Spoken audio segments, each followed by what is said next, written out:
ఈశ్వరుడు సుఖాలు ఎందుకు ఇచ్చినట్టు, వంకాయలు ఎందుకు ఇచ్చినట్టు, ఆ బియ్యం ఎందుకు ఇచ్చినట్టు? మిమ్మల్ని అనుభవించవద్దని శాస్త్రం అందో.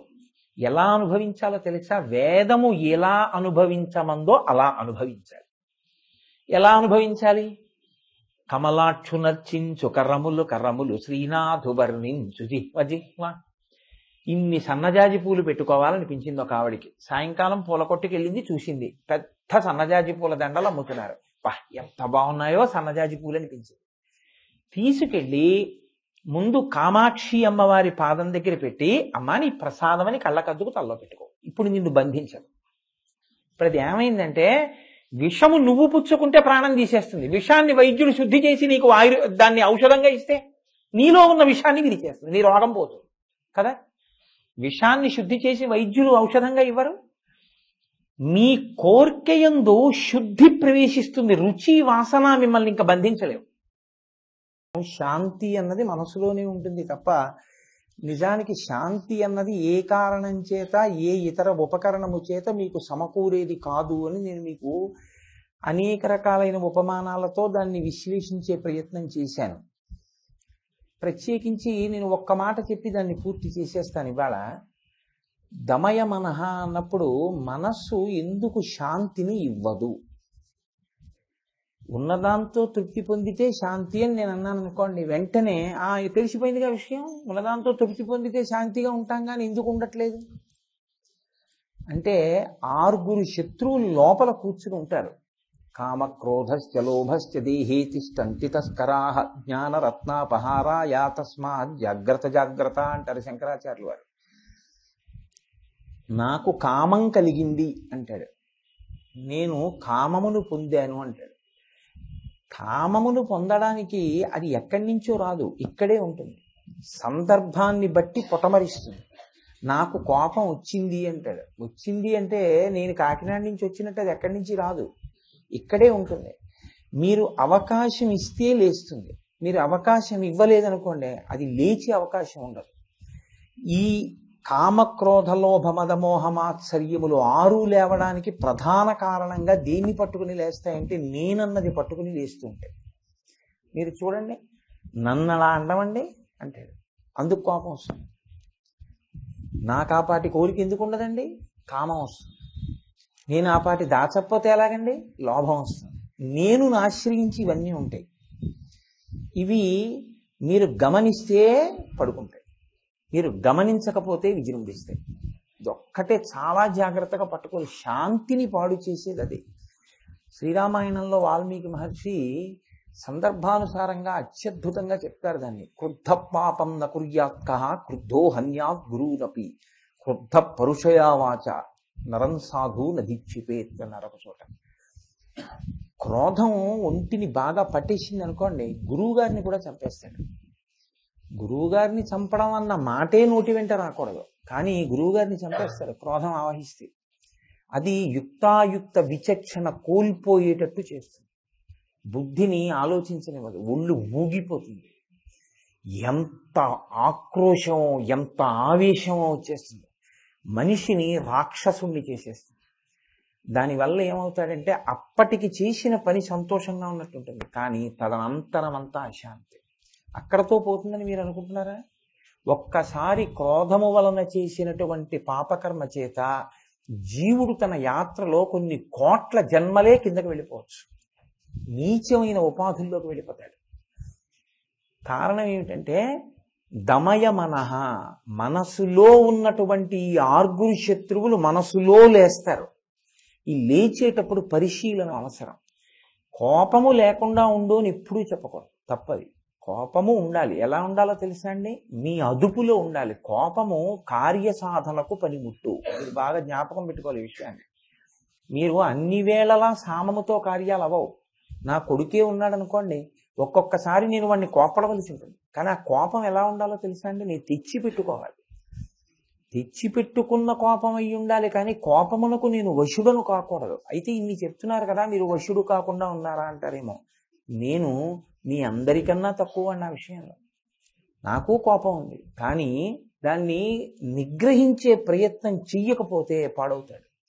అలాగే కామము, సనాతన ధర్మము యొక్క గొప్పతనం అంతా ఎక్కడుంది మీరు గుర్తించండి. అన్నిటినీ తీసుకెళ్లి ధర్మానికి వేసి ముడేస్తారు. ధర్మంతో ముడిపడ్డాయనుకోండి ఇబ్బంది ఉండదు. మీరు వివాహం చేస్తే సంకల్పం ఒకటే చెప్తాం, ధర్మ ప్రజాపత్యర్థం. శరీరమునందు కామము, మనసునందు కామము పొటమరించకుండా ఉండదు. కామము వయసులో కలిగి తీరుతుంది, కానీ ఆ కామమును ధర్మబద్ధం చేస్తారు. అందుకే కామపత్ని అని పిలవరు భార్యని, ధర్మపత్ని అని పిలుస్తారు. ఆమె యందు తన తేజస్సును నిక్షేపిస్తాడు. దాని వలన సత్సంతానమును పొంది పితృరుణం నుంచి విముక్తుడవుతాడు. తన కామము తన భార్య యందుంటే కామము ధర్మబద్ధము. తన కామము అన్య స్త్రీ యందు ప్రవేశిస్తే వెంటనే సమూలంగా నాశనం అయిపోతాడు. నివర్తయమనో మత్త స్వజనీ క్రియతాం మనః అంటుంది సీతమ్మ. అందుకే నీ మనస్సుని తిప్పు. కామం ఉండకూడదని రావణ నేను అంటలేదు. నీ కామము నీ భార్యల యందుంచు. నువ్వు ధర్మాత్ముడు. నీ కామము నాయందు ప్రసరించింది అంటే సీతమ్మ యందు, ఇది మూలఘాతి, పడిపోతుంది. నీతో ఊరుకోదు. నీతో పాటు నీ వంశం అంతా నశించిపోతుంది, లంకంతా కాలిపోతుంది. వినలేదు, ఏమైంది? అరిషడ్వర్గములు లోపల లేవడమే శాంతి నశించడానికి కారణం. కాబట్టి సనాతన ధర్మంలో ఎప్పుడు ఏం చెప్తారంటే, ఈశ్వరుణ్ణి మనం అడగవలసినది ఏమిటి అంటే, మీరు 10 మంది శాంతిని పాడు చెయ్యకుండా ఉండడమే మీరు శాంతిని స్థాపించడం. మీరు శాంతంగా ఉండడం శాంతి అని అనుకోకండి. ఇంకొకరి శాంతిని మీరు భంగపరచకుండా ఉండాలి. ఇంకొకరి మనస్సు మీరు ఖేద పెట్టకుండా ఉండాలి. అలా ఉండగలిగినటువంటి ప్రజ్ఞ దేని వలన వస్తుంది అంటే, ఈశ్వరుడి యొక్క అనుగ్రహం కలిగితే తనని తాను పరిశీలించుకోవడం వస్తుంది. చూశావా నా మనసు నన్ను ఎలా వలవేసి పట్టుకుంటుందో, చూశావా నాలో కోపం ఎలా వస్తుందో అని. కోపం మీద కోపం వచ్చింది అనుకోండి, మీది ఉత్తమ కోపం అని గుర్తు. కోపం వస్తే తప్పు, కోపం మీద కోపం వస్తే ఇది ఉత్తమ కోపం. ఏం నాకు ఈ దిక్కుమాల కోపం అన్నాడు అనుకోండి, మారాడని గుర్తు. అది అమ్మవారి చేతిలో ఉండే ఆయుధం, క్రోధాకార అంకుశోజ్వల. కోపం మీద కోపం వచ్చేట్టు ఆవిడ చేస్తుందంటే మిమ్మల్ని మారుస్తుంది ఆవిడ. దుర్గుణములను తీసి మనసు కదలకుండా ప్రశాంతంగా ఉండేటట్టు చేస్తుంది. మీరు శాంతంగా ఉంటే మీ వలన ఇతరులు శాంతంగా ఉంటారు. అందరూ శాంతిగా ఉంటే సమాజం శాంతిగా ఉంటుంది. కాక వ్యక్తి స్థాయిలో కదిలిపోతే అది ఆ వ్యక్తి కూర్చున్న స్థానాన్ని, వ్యక్తి పొందినటువంటి అధికారాన్ని బట్టి దాని యొక్క ప్రకంపనలు కూడా అలాగే ఉంటాయి. అది ఒక కుటుంబంలో ఏమీ తెలియనటువంటి ఒక యజమాని చేస్తే ఆ కుటుంబానికి పరిమితం అవుతుంది. ఒక గ్రామాధికారి చేస్తే గ్రామం వరకు ఉంటుంది. ఒక గురువే చేస్తే సమాజం మీద చాలా దుష్ప్రభావం ఉంటుంది. ఒక ప్రభువు చేస్తే రాజ్యం మీద ఉంటుంది. కాబట్టి దేన్నైనా సరే ధర్మంతో ముడి వేసుకుని, ఇది ధర్మం అన్న చట్టములోకి ఇముడుతుందా, ఇదొక్కటే నేర్చుకోమని చెప్తుంది శాస్త్రం. నేను చేసేది ధార్మికమేనా, దాని కొరకే శృతి స్మృతి పురాణము అన్నీ ఎందుకు వచ్చాయంటే ఈ ఒక్కటి పరిశీలించుకోవడానికి వచ్చాయి. నేను చేసే పని ధర్మంలోకి ఇముడుతుంది, మీరు చేసేయచ్చు. నేను చేసే పని ధర్మచట్రంలో ఇమడదు, మీరు చేయకూడదు. అందుకే ఎప్పుడూ మీరు ఒకటి గమనించాలి, అరిషడ్వర్గములను విడిచిపెట్టండి అని ఎప్పుడూ చెప్పకూడదు. అరిషడ్వర్గములను విడిచిపెట్టండి అని చెప్పడానికి మీరు పట్టుకున్నారా వాటిని? ఇప్పుడు నేను దీన్ని ఇలా పట్టుకున్నాను అనుకోండి, కోటేశ్వరారా మైక్ విడిచిపెట్టేయండి అంటే నేను విడిచిపెట్టేస్తాను. మైకు నన్ను పట్టుకుంటే కోటేశ్వరారు విడిచిపెట్టండి అంటే నేనేం విడిచిపెడతాను? అది నన్ను అట్టుకుంది. ఇప్పుడు అది నన్ను విడిచిపెట్టాలి. అరిషడ్వర్గములు మనని పట్టుకున్నాయి. కామక్రోధ లోభ మద మోహమాత్సర్యములు మనని పట్టుకున్నాయి. మనని పట్టుకున్న అరిషడ్వర్గములు మనని విడిచిపెట్టాలి. మనని విడిచిపెట్టడానికి ఒక మార్గం ఉంటుంది. నమః చేయడమే. మనః నమః. నాది కాదు, నాది కాదు, నాది కాదు, నాది కాదు. మరి ఎవరిది? ఈశ్వరపరం, ఈశ్వరపరం, ఈశ్వరపరం. జలగ పట్టుకుంటుంది, మనిషి జలగని పట్టుకోడు, జలగ మనిషిని పట్టుకుంటుంది. నీటిలో స్నానానికి దిగాను అనుకోండి, ఓ జలగొచ్చి నా తొడని పట్టుకుంది అనుకోండి, అది రక్తం లాగేస్తుంటుంది. నేను జలగని లాగేద్దామని ప్రయత్నం చేశాననుకోండి, జలగ సాగినట్టు సాగాడంటారు. అది సాగుతుంది కానీ వదలదు. అప్పుడు నేనేం చేయాలి? నేను జలగని పట్టుకోలేదు, జలగ నన్ను పట్టుకుంది. జలగ నన్ను వదిలేయాలంటే జలగకి ఏది చికాకో దాన్ని నేను అక్కడ పెట్టాలి. కాస్త ముగ్గట్టుకొచ్చి అలా వేశాను అనుకోండి, జలగ వదిలేస్తుంది. అందుకే పూర్వం ఇళ్ల ముందు ముగ్గులు పెట్టడానికి కారణం తేమ ఉన్న చోట జలగలు రావు. అవి ఉంటే పిల్లలు వాళ్ళు పాకుతుంటారు, ఆడుకుంటుంటారు, ఎవరిని పట్టుకుంటుందో. అందుకని ముగ్గు వేస్తే జలగ వదిలేస్తుంది. మిమ్మల్ని కూడా అరిషడ్వర్గములు పట్టకుండా ఉండాలి అంటే మీరు ధర్మచక్రంలోకి ఇమడాలి. మీరు ధర్మచక్రంలోకి ఇమిడారనుకోండి, మిమ్మల్ని అవి పట్టుకునే అవకాశం ఉండదు. కానీ అవి ఎప్పుడు ఆఖరి శ్వాస వరకు లోపల ఎదురు చూస్తూనే ఉంటాయి, దొరుకుతాడా అని. అలా దొరకకుండా తనని తాను పరిశీలించుకోగలిగినటువంటి శక్తి కలిగితే దాన్ని దాంతి అంటారు. అంటే దమము. ఈ శక్తి మీరు బజార్లోకి వెళ్ళి కొనుక్కుంటే వచ్చేది కాదు. ఈ శక్తి మీరు పుస్తకం చదివితే వచ్చేది కాదు. ఈ శక్తి మనుష్యుడిగా పుట్టడం వల్ల వచ్చేది కాదు. ఎందుకంటే మనుష్య పుట్టుక యందు ఈ శరీరము వచ్చింది, మనుష్య మనస్సు వచ్చింది, బుద్ధి వచ్చింది, అరిషడ్వర్గములు వచ్చాయి. ఇప్పుడు వీటి నుంచి విడుదల పొందేటటువంటి ప్రయత్నం కానీ చెయ్యలేదనుకోండి, అసలు మీ మనసు గురించి మీకు తెలియలేదనుకోండి, పెద్ద ప్రమాదం ఏమై కూర్చుంటుందంటే, మీకు కామధేనువుని తీసుకొచ్చిస్తే కామధేనుతో ఇంట్లో ఏదో లేకపోతే ఆ ఇంటికి సంబంధించిన పొలాన్ని దున్నుకుంటానన్నాడు అనుకోండి, వాడు ఎంత అవివేకి. కామధేనువుతో పొలం దున్నుకోవడం ఏంటి? దానికో ఎద్దు చాలు, కామధేనువు ఎందుకు? కామధేనువుని పూజ చేసి నీ కోరిక తీర్చుకోవాలనుకో. పొలం దున్నక్కర్లేదు. కామధేనువుని అడిగితే అదే ఇచ్చేస్తుంది ధాన్యం అంతా. కామధేనువుతో పొలం దున్నుకోవడం ఏంటి? అది ఆవు, దాంతో పొలం దున్నరు. కామధేనువునిస్తే పొలం దున్నుకున్నవాడు ఎటువంటి వాడో, తన మనఃపరిశీలనం తనకి చేత కాక దమము శమము అన్న వాటి గురించి తెలుసుకోనివాడు మనుష్య శరీరం పొంది కూడా అటువంటి వాడు. కాబట్టి అవి నాకు తెలియాలి ఈశ్వర, నన్ను నేను పరిశీలించుకోవడం నాకు రావాలి. ఈ నేత్రంతో ఉన్నంతసేపు ఉద్రిక్తత మీరు బాగా జ్ఞాపకం పెట్టుకోండి. అందుకే పంచ జ్ఞానేంద్రియములు అంటాం. జ్ఞానేంద్రియములలో ఇది నాయకత్వం వహిస్తుంది. నయన ఇది ఏం చేస్తుందంటే ఎప్పుడు మనసుని బయటికి తీసుకెళ్తుంది. ఇది ఎప్పుడు లోపలికి తీసుకెళ్ళదు, బయటికి తీసుకెళ్తుంది. ఇది బయటికి తీసుకెళ్ళడం అంటే, నేను ఇలా చూశాను అనుకోండి, బా ఎంత బాగుందో అన్నాను అనుకోండి, అంటే వెంటనే నేను దాని యందు ఆకర్షితుడని అయ్యాను.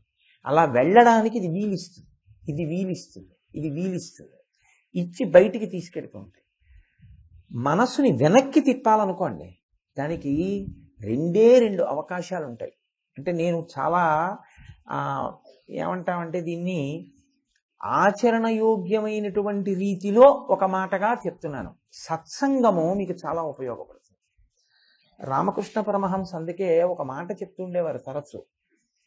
ఏనుగుకి ఉన్న లక్షణం ఏమిటంటే దాని తొండాన్ని ఎప్పుడూ కూడా ఇలా ఉంచదు, ఎప్పుడు ఊపుతుంది.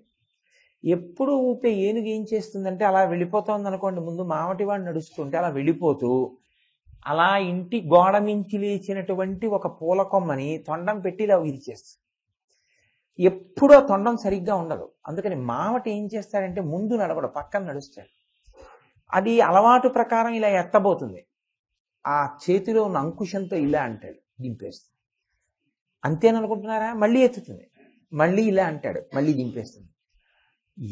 ఇంత పెద్ద శరీరం ఉన్న ఏనుగు మావటికి ఎంత లొంగుతుందంటే, ఆ అంకుశాన్ని అక్కడ పెట్టి తను కూర్చుంటాడు దాని కాళ్ళ దగ్గర. ఎంత బలం ఉన్న ఏనుగు కానివ్వండి, అంకుశం నుంచి కాలు మాత్రం దాటి ముందుకు వేయదు. మీరు వెంకటాచలం లాంటి క్షేత్రాలకు వెళ్ళినప్పుడు చూడండి, ఏనుగు కాళ్ళ ముందు అంకుశం పెట్టి కూర్చుంటాడు మావటి. ఇక కాలు దాటి వేయదు, ఇక వెళ్ళదు. వెళ్ళదంటే వెళ్ళలేక వెళ్ళలేదా, వెళ్లకుండా తనని తాను నిగ్రహించుకుందా, అలా అలవాటు చేసుకుందా? అంత పెద్ద శరీరం ఉన్న ఏనుగు దర్భలాటి మావటికి లొంగిందండి, మనసు ఎందుకు లొంగదు? అది లొంగుతుంది. నేను నిన్న మీకు చెప్పాను, లొంగడానికి మీరు ఇచ్చే ఆలంబనం మీద ఉంటుంది అని. ఆలంబనం మీరు ఇవ్వడం అంత తేలికేం కాదు. తేలిక మార్గం ఏమిటంటే సత్సంగం. సత్పురుషులతోటి సహవాసం మీకు ఉందనుకోండి, ఆయన ఏం చేస్తున్నాడో దాన్ని చేయడం మీకు అలవాటైపోతుంది. ఆయన మాటలు విని విని విని విని మీరు అలా ప్రవర్తించడం మీకు అలవాటు అవుతుంది. కొన్నాళ్ళకి అది ఏమవుతుందంటే, మనం ఆయనకి ఇంత సన్నిహితులం కదా, మనం ఈ పని చేస్తే బాగుంటుందా అన్న ప్రశ్న వస్తుంది. ఆయనతో మనకున్న స్నేహం నిలబడాలి అంటే మనం ఇలాంటివి చేశామని తెలిస్తే బాగుంటుందా అనిపిస్తుంది.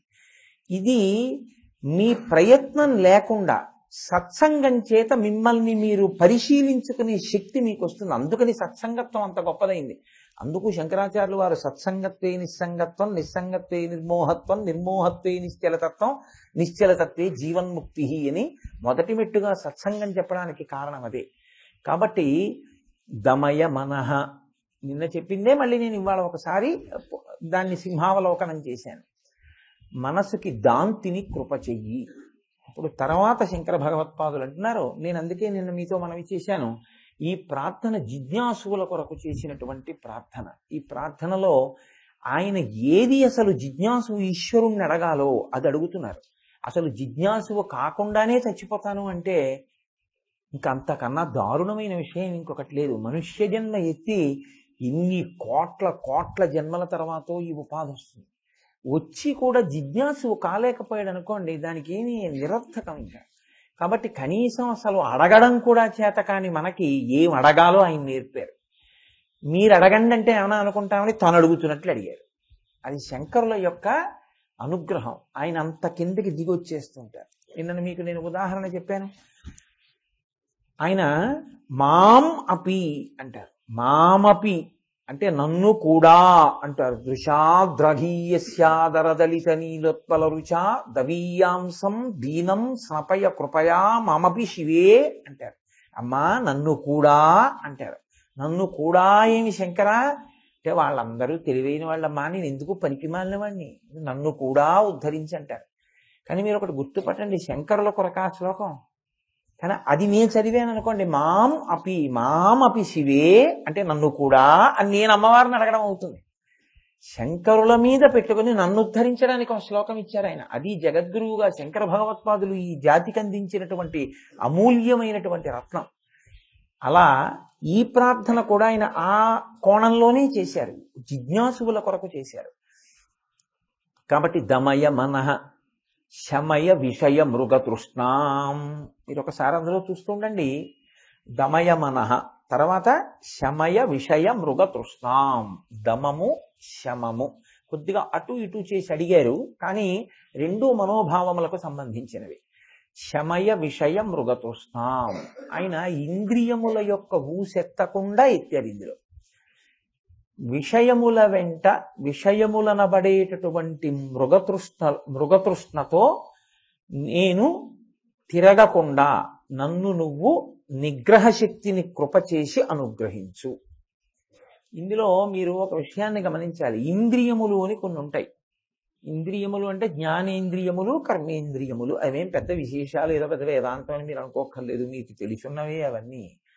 5 జ్ఞానేంద్రియములు, 5 కర్మేంద్రియములు. కర్మేంద్రియములు కాసేపు పక్కన పెట్టండి. 5 జ్ఞానేంద్రియములు అంటే తెలుసుకునేటట్టు చేస్తాయి. కళ్ళు, ముక్కు, చెవి, నాలుక, చర్మము, ఈ 5 జ్ఞానేంద్రియాలు అంటారు. ఈ ఇంద్రియాలకి ఉన్నటువంటి శక్తి ఎలా ఉంటుందంటే, ప్రభువు బలహీనుడైతే స్వాతంత్ర్యం ప్రకటించుకున్నటువంటి సామంతరాజులా ఇంద్రియములు మనసు ఎంత బలంగా ఉంటుందో అంత బలాన్ని ఇంద్రియాలు కూడా పొందేస్తాయి. కారణం ఏంటంటే మనస్సుని విచ్చలవిడిగా వదిలిపెట్టడం వల్ల ఇంద్రియాలు కూడా బలాన్ని పొందుతాయి. అందుకే దేవి భాగవతంలో వ్యాస భగవానుడు ఒక మాట అంటాడు, ఇంద్రియాణి బలిష్టాని నన్ను యుక్తాని మానద అపక్వస్య ప్రకుర్వంతి వికారాం స్థాననీకషః అంటాడు. శుకుడు నేను పెళ్లి చేసుకోనంటాడు. అంటే ఆయన అంటాడు తప్పు.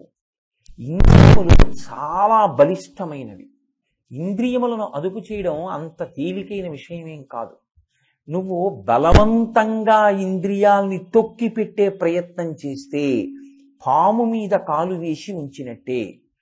అవి నీ కాలు పైకెత్తగానే కాటు వేసినట్టు అవకాశం కోసం ఇంద్రియాలు ఎదురు చూస్తాయి. కాబట్టి ఇంద్రియములను కట్టడి చేసేసి అవి అడిగిన సుఖాన్ని ఇవ్వకుండా మీరు ఉంచితే మీరు ఇంద్రియాల్ని నిగ్రహించలేరు. అసలు అది ఇంద్రియ జయానికి ఇంద్రియ నిగ్రహం మార్గంగా ఆ కోణం చెప్పబడదు. నేను అన్న వాక్యాన్ని మీరు పట్టుకున్నారో లేదో కొంచెం వివరణ చేసే ప్రయత్నం చేస్తాను. ఇంద్రియములు బలవత్తరమైనవి అంటే ఈ కన్నుకి నువ్వు చూడొద్దు అన్నదాన్ని చూడకుండా అది ఉండదు. అది ఏం చేస్తుందంటే అస్తమానం మనసుకి రిపోర్ట్ చేస్తుంది. వీడు నన్ను వాడటం లేదు, అది చూడటం లేదు, అది చూడమను. కాబట్టి అది ఏం చేస్తుందంటే వద్దన్నా సరే కనురెప్పెత్తి ఏది వద్దన్నారో దాన్నే చూస్తుంది. ఇది ఏది వినద్దన్నారో అది వింటుంది. అలా చేసి వెనక్కి లాగేస్తుంటాయి ఇంద్రియాలు. శంకరులు అంటున్నారు, చాలా గంభీరమైన ప్రతిపాదన ఒకటి చేస్తున్నారు. ఈ 5 నువ్వు అనుభవించేవి ఏవైనా అవి మృగతృష్ణ యందు నీరు తాగడమే అంటున్నారు. ఇది ఒక గమ్మత్తైన మాట. ఇంద్రియాల్ని నిగ్రహించడానికి బలవంతంగా నొక్కి పెట్టకూడదు అని నేను అన్నాను. మరి ఏం చేయాలి? మీరు బాగా గుర్తుపెట్టుకోండి. ధర్మంతో ముడియండి. నేను ఇందాక ఏం చెప్పానో అంతే. కంటితో చూడండి. ఏది చూస్తారు? ప్రాణేశ నీమంజు భాషలు వినలేని కర్ణరంధ్రంబుల కలిమియేలా, భువనమోహన నిన్ను పడగానగాలేని చక్షురింద్రియముల సత్వమేలా, దైత నీయధరామృతంబానగాలేని జింహకు పలరుచి సిద్ధియేలా, నీరజాతన జన నీవన మాలిక గంధమబ్బలేని ఘ్రాణమేలా, ధన్యచరిత నీకు దాస్యంబు చేయని జన్మమేల వేయి జన్మములకు. మార్చండి ఇంద్రియాన్ని. కొద్దిగా తిప్పడం అలవాటు చేయండి. ఈ కంటితో బలవంతంగా కంటిని మూసే ప్రయత్నం చేయండి. చూడకూడంది చూడమని లోపల నుంచి ప్రచోదనం ఎక్కువైపోతే లోపల దాన్ని నిగ్రహించడానికి దీన్ని ముయ్యాలి. లోపల ఆయన పడుకుని నిద్రపోతున్నాడు, ఆయన్ని రక్షించడానికి కుక్క బయట తిరుగుతాడు. చాలదా? అలా మీరు కంటిని ముయ్యడానికే రెప్పిచ్చాడు ఈశ్వరుడు. మిమ్మల్ని మీరు ఉన్నతికి తెచ్చుకోవడానికే రెప్ప ముయ్యాలి. ఒక్కొక్కసారి చూడకూడదు కనపడింది అనుకోండి, మూసేయడమే రెప్ప. చెవులు మూసుకోవచ్చు, ముక్కు పక్కకి వెళ్ళిపోవచ్చు మీరు. కాబట్టి ఇంద్రియములను కట్టడి చేయడం దేని కొరకు అంటే మనసుని నిగ్రహించడానికి. మీరు ఇది చాలా జాగ్రత్తగా పట్టుకోవాలి. ఎందుకో తెలుసా అండి? ఇంద్రియం చూసినా మనసు కదలలేదనుకోండి, నష్టమేం లేదండి. హనుమ, నేను మీకు చాలా పవిత్రమైనటువంటి ఉపమానం ఒకటి చూపిస్తాను. సుందరకాండలో హనుమ సీతాన్వేషణం చేయడానికి వెళ్ళారు. ఎక్కడ వెతకాలి సీతమ్మని? అంతఃపురంలో వెతకాలి.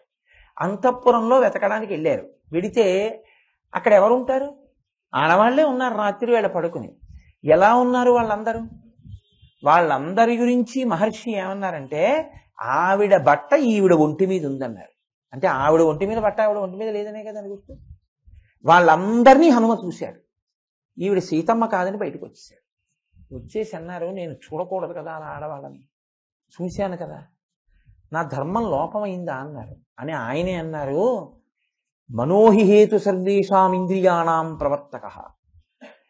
మనసు కదిలితే ఇంద్రియములతో చూడడం తప్పవుతుంది. కదలని మనసు అనుకోండి, ఇంద్రియములను గెలిచాడని అప్పుడు అన్నారు. ఇంద్రియ జయమన్న మాటకి గుర్తేమిటో తెలుసా అండి? ఈ కంటితో ఏది మిమ్మల్ని భావోద్రేకం కల్పిస్తుందో అది ఆయనకి ఉద్రేకం కల్పించదు. ఆయన చూసినా అలాగే ఉంటాడు. ఆయన వికారము చెందదు. అంటే ఇప్పుడు ఆయన మనసుకి కదలని స్థితికి వచ్చేసాడు. ఆయన గెలిచాడు. దీనికి నేను ఇంకొక ఉదాహరణ చెప్పాలంటే, శుకుడు ముందు పరిగెడుతున్నాడు, నాకొద్దు సంసారం అని. వెనక వ్యాసుడు పరిగెడుతున్నాడు, కొడకా ఆగు ఆగు అని. శుకుడు యవ్వనంలో ఉన్నాడు, వ్యాసుడు వృద్ధాప్యంలో ఉన్నాడు. అప్సరసలు ఒంటి మీద బట్ట లేకుండా స్నానం చేస్తున్నారు. శుకుడు వెళ్ళిపోతున్నాడు అన్నారు ఒడ్డునున్న వాళ్ళు. ఆయనకి నమస్కారం చేయాలి, బ్రహ్మజ్ఞాని అని లేచి వచ్చి ఒంటి మీద బట్ట లేకుండా నమస్కారం చేశారు. శుకుడు వెళ్ళిపోయాడు. వాళ్ళు మళ్ళీ స్నానం చేస్తున్నారు. వ్యాసుడు వస్తున్నాడు అన్నారు, బట్టలు కట్టుకు స్నానం చేయండి అన్నారు, బట్టలు కట్టుకుని నమస్కారం చేయండి అన్నారు. శుకుడికి తండ్రి కదా వ్యాసుడు, రేపు వ్యాస పూర్ణిమ కదా. అయినా వయసుతో నిమిత్తం లేదు, ఆయన బ్రహ్మజ్ఞాని. ఆయన ఇంద్రియములను గెలిచాడు. ఆయనకి కన్ను చూస్తున్న ఆయన మనసు కదలదు, ఈ చెవితో వింటున్న ఆయన మనసు కదలదు, దీన్ని ముట్టుకున్న ఆయనకి కదలదు. కదలని స్థితిని ఆయన పొందేశాడు. ఇప్పుడు ఆయనకి ఇంద్రియాలతో ఏమైనా బాధ ఉందా? బాధ లేదు. కానీ చూస్తే నా మనసు కదిలిపోతుంది అనుకోండి, ఇప్పుడు నేనేం చేయాలి? కదలకుండా ఉండి దీనికి చెప్పడం మొదలెట్టాను అనుకోండి, అదేం నా మాట వింటుందా? కాబట్టి ఇప్పుడు ఏం చేయాలంటే ద్వారాన్ని ముయ్యాలి. అంటే కన్ను ముయ్యడం మొదలు పెట్టాలి. దేని కొరకు? దీని కొరకు, మనసు కొరకు. మనసుని నిగ్రహించడానికి కన్ను మూయడం. కన్ను మూయడం వల్ల ప్రయోజనం ఏమి వచ్చేది? మళ్ళీ ఇది చెప్తూ ఉంటుంది, తెరు తెరు తెరు, చూడు చూడు అంటుంది. నేను చూడను అని కళ్ళు బలవంతంగా మీరు బుద్ధి బలంతో ముయ్యాలి. మనసు కన్నా పై స్థాయిలో ఉన్న బుద్ధిని వాడుకుని. ఇప్పుడు ఇంద్రియాల్ని అదుపు చేయడం ఎందుకు అంటే మనసుని అదుపు చేయడానికి. ఎందుకండి అల్లరంతా అసలు కోటేశ్వరారు? దేనికి ఈ ప్రారంభం అంతా మాకు అంటారేమో. నేను మీతో చమత్కారం మనవి చేస్తాను, కొంచెం జాగ్రత్తగా పట్టుకునే ప్రయత్నం చేయండి, మీరు పట్టేసుకుంటారు. ఎందుకంటే మీరు ప్రాజ్ఞులు, తెలియనట్టున్నారు కానీ మీకు అన్నీ తెలుసు. మనకి ఒక చమత్కారం ఉంటుంది. మనసు ఏం చేస్తుందో తెలుసా అండి? అది సంకల్ప వికల్ప సంఘాతం. ఎప్పుడు ఏదో అడుగుతూ ఉంటుంది. అందుకని అది ఏం చేస్తుందంటే ఓసారి చూడు అంటుంది. మనం చూడండి, ఓసారి చూసిరా అంటుంటాం, అలా ఓసారి చూడు అంటుంది. ఇప్పుడు అది అనుభవించడానికి, అంటే దాని ప్రయోజనాన్ని గమనించడానికి దానికి 5 భటులు ఉంటారు దాని దగ్గరే. చూడు అంటే కన్ను చూస్తుంది, చూస్తే దానికి నచ్చింది అనుకోండి, నచ్చిన దాన్ని వాసన అంటారు, దాచుకుంటుంది మనసులో, రికార్డ్ చేస్తుంది. టేప్ రికార్డర్ మీద మీరు ఒక ధ్వనిని వినిపిస్తే అది ముద్రణ చేసేస్తుంది. అలా మనసు ఏం చేస్తుందంటే రికార్డ్ చేస్తుంది. అది బాగుంటుందంటే, అక్కడ మామిడి చెట్టు ఉందే, బోలెడన్ని పళ్ళతో పెద్ద శాఖలతో ఉంటుందే, ఎంత బాగుంటుందో ఆ మామిడి చెట్టు అంటే. అంటే చూసిన దాన్ని రికార్డ్ చేస్తుంది. దీన్ని రుచి అంటే కుతూహలం, చూడాలని. వాసన చూసిన దాన్ని గుర్తుపెట్టుకోవడం. ఏమంటుందంటే ఇంకోసారి ఇంకో భటుడిని వాడుతుంది. బొబ్బట్టు ఇదేమిటో, బొబ్బట్టు జీవితంలో మొదటిసారి తినడం అన్నది ఒకటి ఉంటుంది కదండి. పుడుతూనే బొబ్బట్టుతో తినేసి పుట్టంగా బొబ్బట్టుట తిను అంటుంది. అంటే అప్పుడు ఏం చేస్తుందంటే నాలుక తింటుంది. తిని అబ్బా ఎంత బాగుందో అంటుంది. ఇంకోటి తిను, ఇంకోటి తిను అన్నారనుకో, 4 తిని అబ్బా ఇంకా చాలా అంతే, మర్చిపోతుందని మీరు అనుకుంటున్నారా? ఒక వారం పోయాక కిందటి సోమవారం బొబ్బట్టు తిన్నామే చేసుకుంటే. ఇది మనసుకి ఇంద్రియానికి ఉన్న సంబంధం అలా ఉంటుంది. ఇంద్రియంతో రుచి చూస్తుంది, వాసనగా దాచుకుంటుంది. మీరు ఎన్ని రుచులు చూపించారో అన్ని వాసనలుగా దాచుకుంటుంది. మళ్ళీ ఇందులో ఏం చేస్తుందో తెలుసా అండి?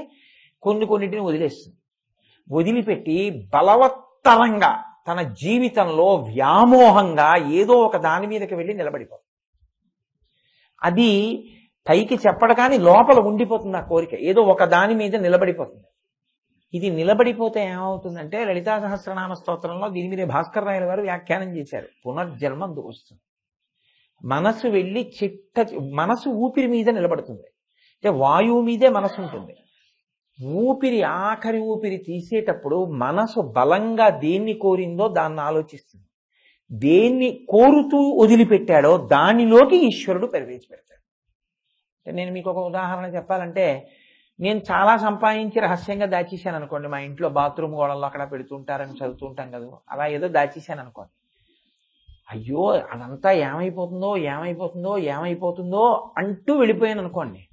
ఈశ్వరుడు ఏం చేస్తాడంటే పునర్జన్మయందు ఆయన ఏ విధమైన పూచి పెట్టుకోడు. మీరు బాగా జ్ఞాపకం పెట్టుకోవాల్సిన విషయం ఒకటి ఉంటుంది. సనాతన ధర్మమునందు పునర్జన్మ సిద్ధాంతాన్ని అంగీకరిస్తాం. మళ్ళీ పుడతాము అని అంగీకరిస్తే సనాతన ధర్మంలో ఉన్నట్లు గుర్తు. ఈ సిద్ధాంతాన్ని అంగీకరించామని గుర్తు ఏమిటంటే బొట్టు పెట్టుకుంటాం. బొట్టు పెట్టుకుంటే మేము పునర్జన్మ సిద్ధాంతాన్ని అంగీకరిస్తున్నాం. పునర్జన్మ సిద్ధాంతాన్ని అంగీకరించావు కాబట్టి నీ మనసుని నిగ్రహించి పాపపుణ్యముల యందు జాగ్రత్తగా ఉండాలి. నువ్వు చేసింది అనుభవించవలసిందే, ఎవడో దాన్ని తీసేస్తాడని సనాతన ధర్మంలో చెప్పరు. కాబట్టి బొట్టు పెట్టుకుంటారు. కాబట్టి ప్రవర్తన మీద ప్రభావం ఉంటుంది బొట్టు పెట్టుకుంటే. నేను జాగ్రత్తగా ఉండాలి నా ప్రవర్తన అన్న నియంత్రణ ఉంటుంది దాని మీద. ఇప్పుడు ఏమవుతుంది, మీరు చేసినటువంటి పనులు ఏమున్నాయో వాటిని దృష్టిలో పెట్టుకొని ఊపిరి విడిచిపెట్టినప్పుడు పునర్జన్మ వచ్చేస్తుంది. ఈశ్వరుడు తన మీద ఏం పెట్టుకోడు. ఆఖరణ ఇది కోరావా లేదా? కోరాను, వెళ్ళి అందులోకి. ఐశ్వర్యం గురించి కదా బెంగెట్టుకున్నావు, నీ డబ్బుల గురించి కదా తాపత్రయపడ్డావు. డబ్బులు ఎక్కడ ఉన్నాయి? బాత్రూమ్ గోడలో వదిలిపెట్టావు. ఆ డబ్బు ఏమైపోతుందని కదా బెంగ పెట్టుకున్నావు. బాత్రూమ్ గోడ ఇటకల మధ్యలో ఉన్న చిన్న జాగాలో పడుకుని అక్కడికి ఎవరైనా వస్తే నీ డబ్బు పాడు చేస్తారేమో అని బెంగ, కాబట్టి వాళ్ళని కుట్టేటటువంటి జీవిగా పుట్టు. ఓ తేలో జెర్రో అయి గోడలో పడుకుంటాడు. ఇప్పుడు ఇది ఎప్పుడు నేను ఉత్తినే చెప్పాను అనుకుంటున్నారా? నేను మార్కండేయ పురాణంలోంచి చూపిస్తున్నాను ఈ ఉదాహరణ. ఇప్పుడు చెప్పు చేత చచ్చిపోతాడు. కొడుకు ఏం చేస్తాడంటే ఎప్పుడో బాత్రూంలో పెడతాడు. వీడికి తాపత్రయం, వాడేదో తీస్తుంటే వీడు ఏమైనా చేసి డబ్బంతా పాడు చేసేస్తాడేమో అని బయటకు వస్తాడు. వాడేం చేస్తాడు, చెప్పట్రాని కొడతాడు. కొడితే ఆ విషం విరిగిపోయి ఆఖరికి ఇలా చచ్చానని అప్పుడు ఏదో ఏడుస్తాడు. ఏడిస్తే అప్పుడు మళ్ళీ ఆఖరి ఆలోచన ఏముంటుందో అందులో పోతాడు. ఇది మళ్ళీ మనుష్య జన్మలోకి రావాలంటే కొన్ని కోట్ల జన్మలు తిరగాల.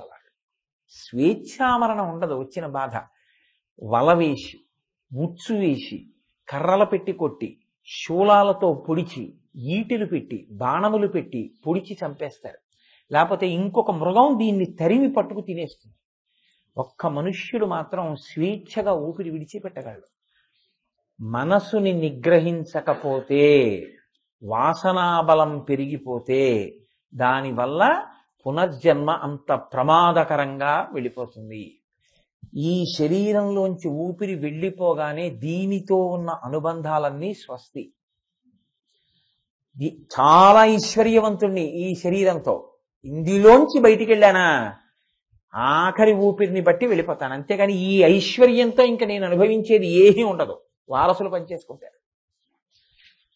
లోపల నా మనసుని ఎంత సంస్కరించానో దాన్ని బట్టి నా ఉన్నతి. నాకెప్పుడు శాస్త్రం మీద, ఈశ్వరుడి మీద, రామాయణ భారత భాగవతాల మీద నా ఆలోచనలు అనుకోండి, నా ఆఖరి ఊపిరి దాని మీదే నిలబడుతుంది.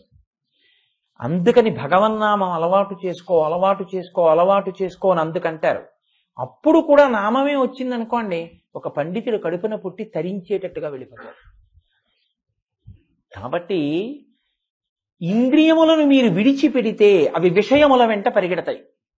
పరిగెడితే మీకేమిటి కష్టం కోటేశ్వరారు అంటారేమో, నేను చెప్పింది ఇదే. అవి రుచిని చూపిస్తాయి. ఆ రుచిని మనసు వాసనగా పట్టుకుంటుంది.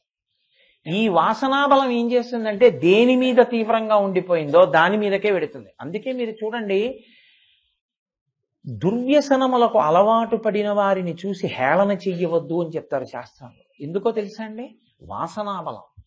ఆయన గత జన్మలో దానికి అలవాటు పడిపోయాడు. సాయంకాలం అయ్యేటప్పటికీ మద్యం తాగే అలవాటు విపరీతంగా పెంచుకున్నాడు. అది క్రమంగా తన జీవితంలో రాత్రింబవళ్ళు తాగే అలవాటుకు వచ్చాడు. ఆఖరికి దాన్ని కలవరిస్తూ అది తాగి చచ్చిపోయాడు. దాని మీదే వ్యామోహంతో పోయాడు. ఇప్పుడు పుట్టి కూడా గుణనిధిలా మళ్ళీ వ్యామోహం అంతా దాని మీదకే లాగేస్తుంటుంది. అదేంటండి ఈయన ఎలా తయారయ్యారండి ఇలాగా అంటే? వాసనాబలం. అది జన్మ జన్మల వెంట తరుగుతుంది. అలా తరమకుండా మీరు మీ మనసుని భద్రం చెయ్యవలసిన అవసరం చాలా చాలా ఉంటుంది. బయటవే ఉందండి, అందరూ పట్టుకెళ్ళిపోతారు. కింవానేన ధనేన వాజికరిభి ప్రాప్తేన రాజ్యేన కిం కింవా పుత్ర కళత్ర మిత్ర పశుభిర్దేహేన గేహేన కిం జ్ఞాతైత క్షణభంగురం సపటితో చాత్యం మనోదూరత స్వాత్మార్థం గురువాక్యతో భజ భజ శ్రీపార్వతీ వల్లభం అంటారు శంకరాచార్యులు వారు. అన్నీ వెళ్ళిపోయేవే.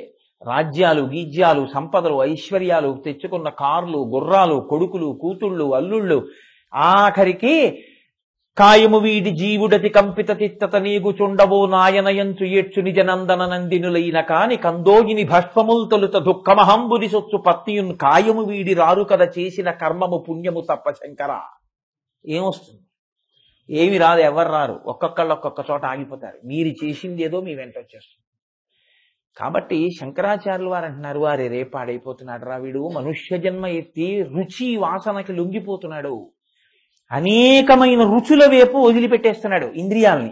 ఈ వెళ్ళి రుచులు చూస్తున్నాయి, వాసన కింద మనసు పట్టుకుంటోంది. ఎలా వీడిని రక్షించడం?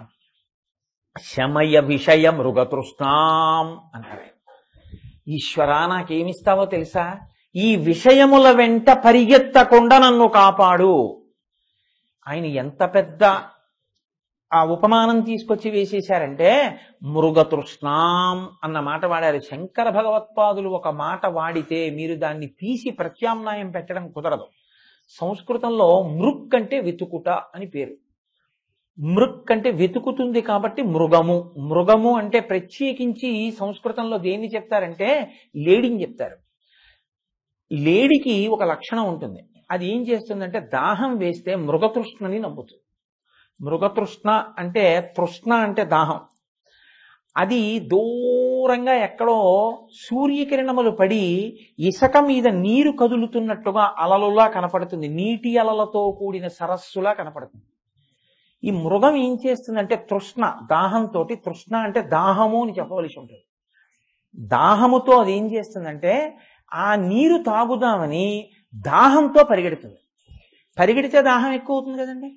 పరిగెత్తి పరిగెత్తి పరిగెత్తి పరిగెత్తి అక్కడికి వెళుతుంది. అక్కడ ఏముండదు, ఇసుకే ఉంటుంది. మళ్ళీ అక్కడ నిలబడి చూస్తుంది. మళ్ళీ దూరంగా మళ్ళీ సరస్సులా కనపడుతుంది. మళ్ళీ అక్కడి నుంచి మళ్ళీ పరిగెడుతుంది. ఆఖరికి నీళ్లు కనపడక మృగతృష్ణ తిరిగి తిరిగి తిరిగి తిరిగి తన శరీరాన్ని విడిచిపెట్టేస్తుంది. ఆ దాహంతో నాలుక బయట పెట్టి ప్రాణం వదిలేస్తుంది. శమయ విషయ మృగతృష్ణాం. శంకరులు అంటున్నారు, నీ ఇంద్రియములతో నువ్వు అనుభవించిన ఉన్నాయే అవి మృగతృష్ణలలో నీరు తాగటము వంటివి. అవి ఏవీ నీకు శాశ్వతత్వమునిచ్చేవి కావు. నువ్వు చూశానని మురిసిపోయినవి నిన్ను ధరించేవి కావు. నువ్వు విన్నానని మురిసిపోయేవి నిన్ను ధరించేవి కావు. నేను ముట్టుకున్నానన్నవన్నీ నిన్ను ధరించేవి కావు. కాబట్టి వీటి వెంట పరిగెత్తడం, విషయములు అన్న వాటిల్లో మీరు కొంచెం జాగ్రత్తగా చూడండి. యా ఒకటి తీయండి, అందులో ఉన్నది విషమే.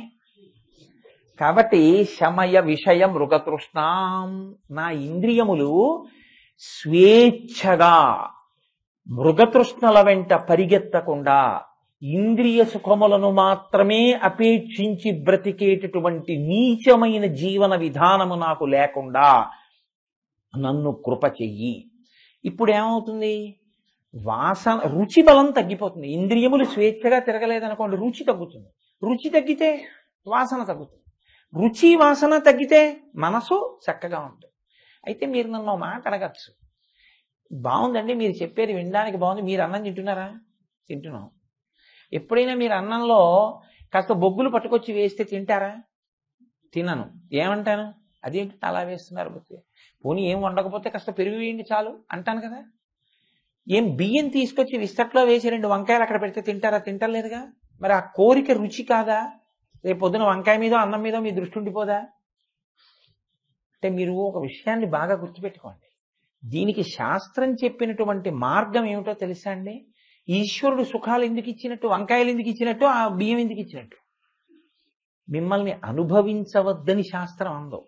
ఎలా అనుభవించాలో తెలుసా? వేదము ఎలా అనుభవించమందో అలా అనుభవించాలి. ఎలా అనుభవించాలి? కమలాక్షు నర్చించు కర్రములు శ్రీనాథు వర్ణించు జిహ్వ. ఇన్ని సన్నజాజి పూలు పెట్టుకోవాలనిపించింది ఒక ఆవిడికి. సాయంకాలం పూల కొట్టుకి వెళ్ళింది, చూసింది పెద్ద సన్నజాజి పూల దండలు అమ్ముతున్నారు. ఎంత బాగున్నాయో సన్నజాజి పూలు అనిపించింది. తీసుకెళ్ళి ముందు కామాక్షి అమ్మవారి పాదం దగ్గర పెట్టి, అమ్మా నీ ప్రసాదం అని కళ్ళకద్దుకు తల్లో పెట్టుకో, ఇప్పుడు నిన్ను బంధించదు. ఇప్పుడు అది ఏమైందంటే, విషము నువ్వు పుచ్చుకుంటే ప్రాణం తీసేస్తుంది. విషాన్ని వైద్యుడు శుద్ధి చేసి నీకు దాన్ని ఔషధంగా ఇస్తే నీలో ఉన్న విషాన్ని విరిచేస్తుంది, నీ రోగం పోతుంది కదా. విషాన్ని శుద్ధి చేసి వైద్యులు ఔషధంగా ఇవ్వరు. మీ కోర్కెయందు శుద్ధి ప్రవేశిస్తుంది. రుచి వాసన మిమ్మల్ని ఇంకా బంధించలేవు. ఎందుకని? ఈశ్వరార్పణం చేయడం మీకు అలవాటైంది.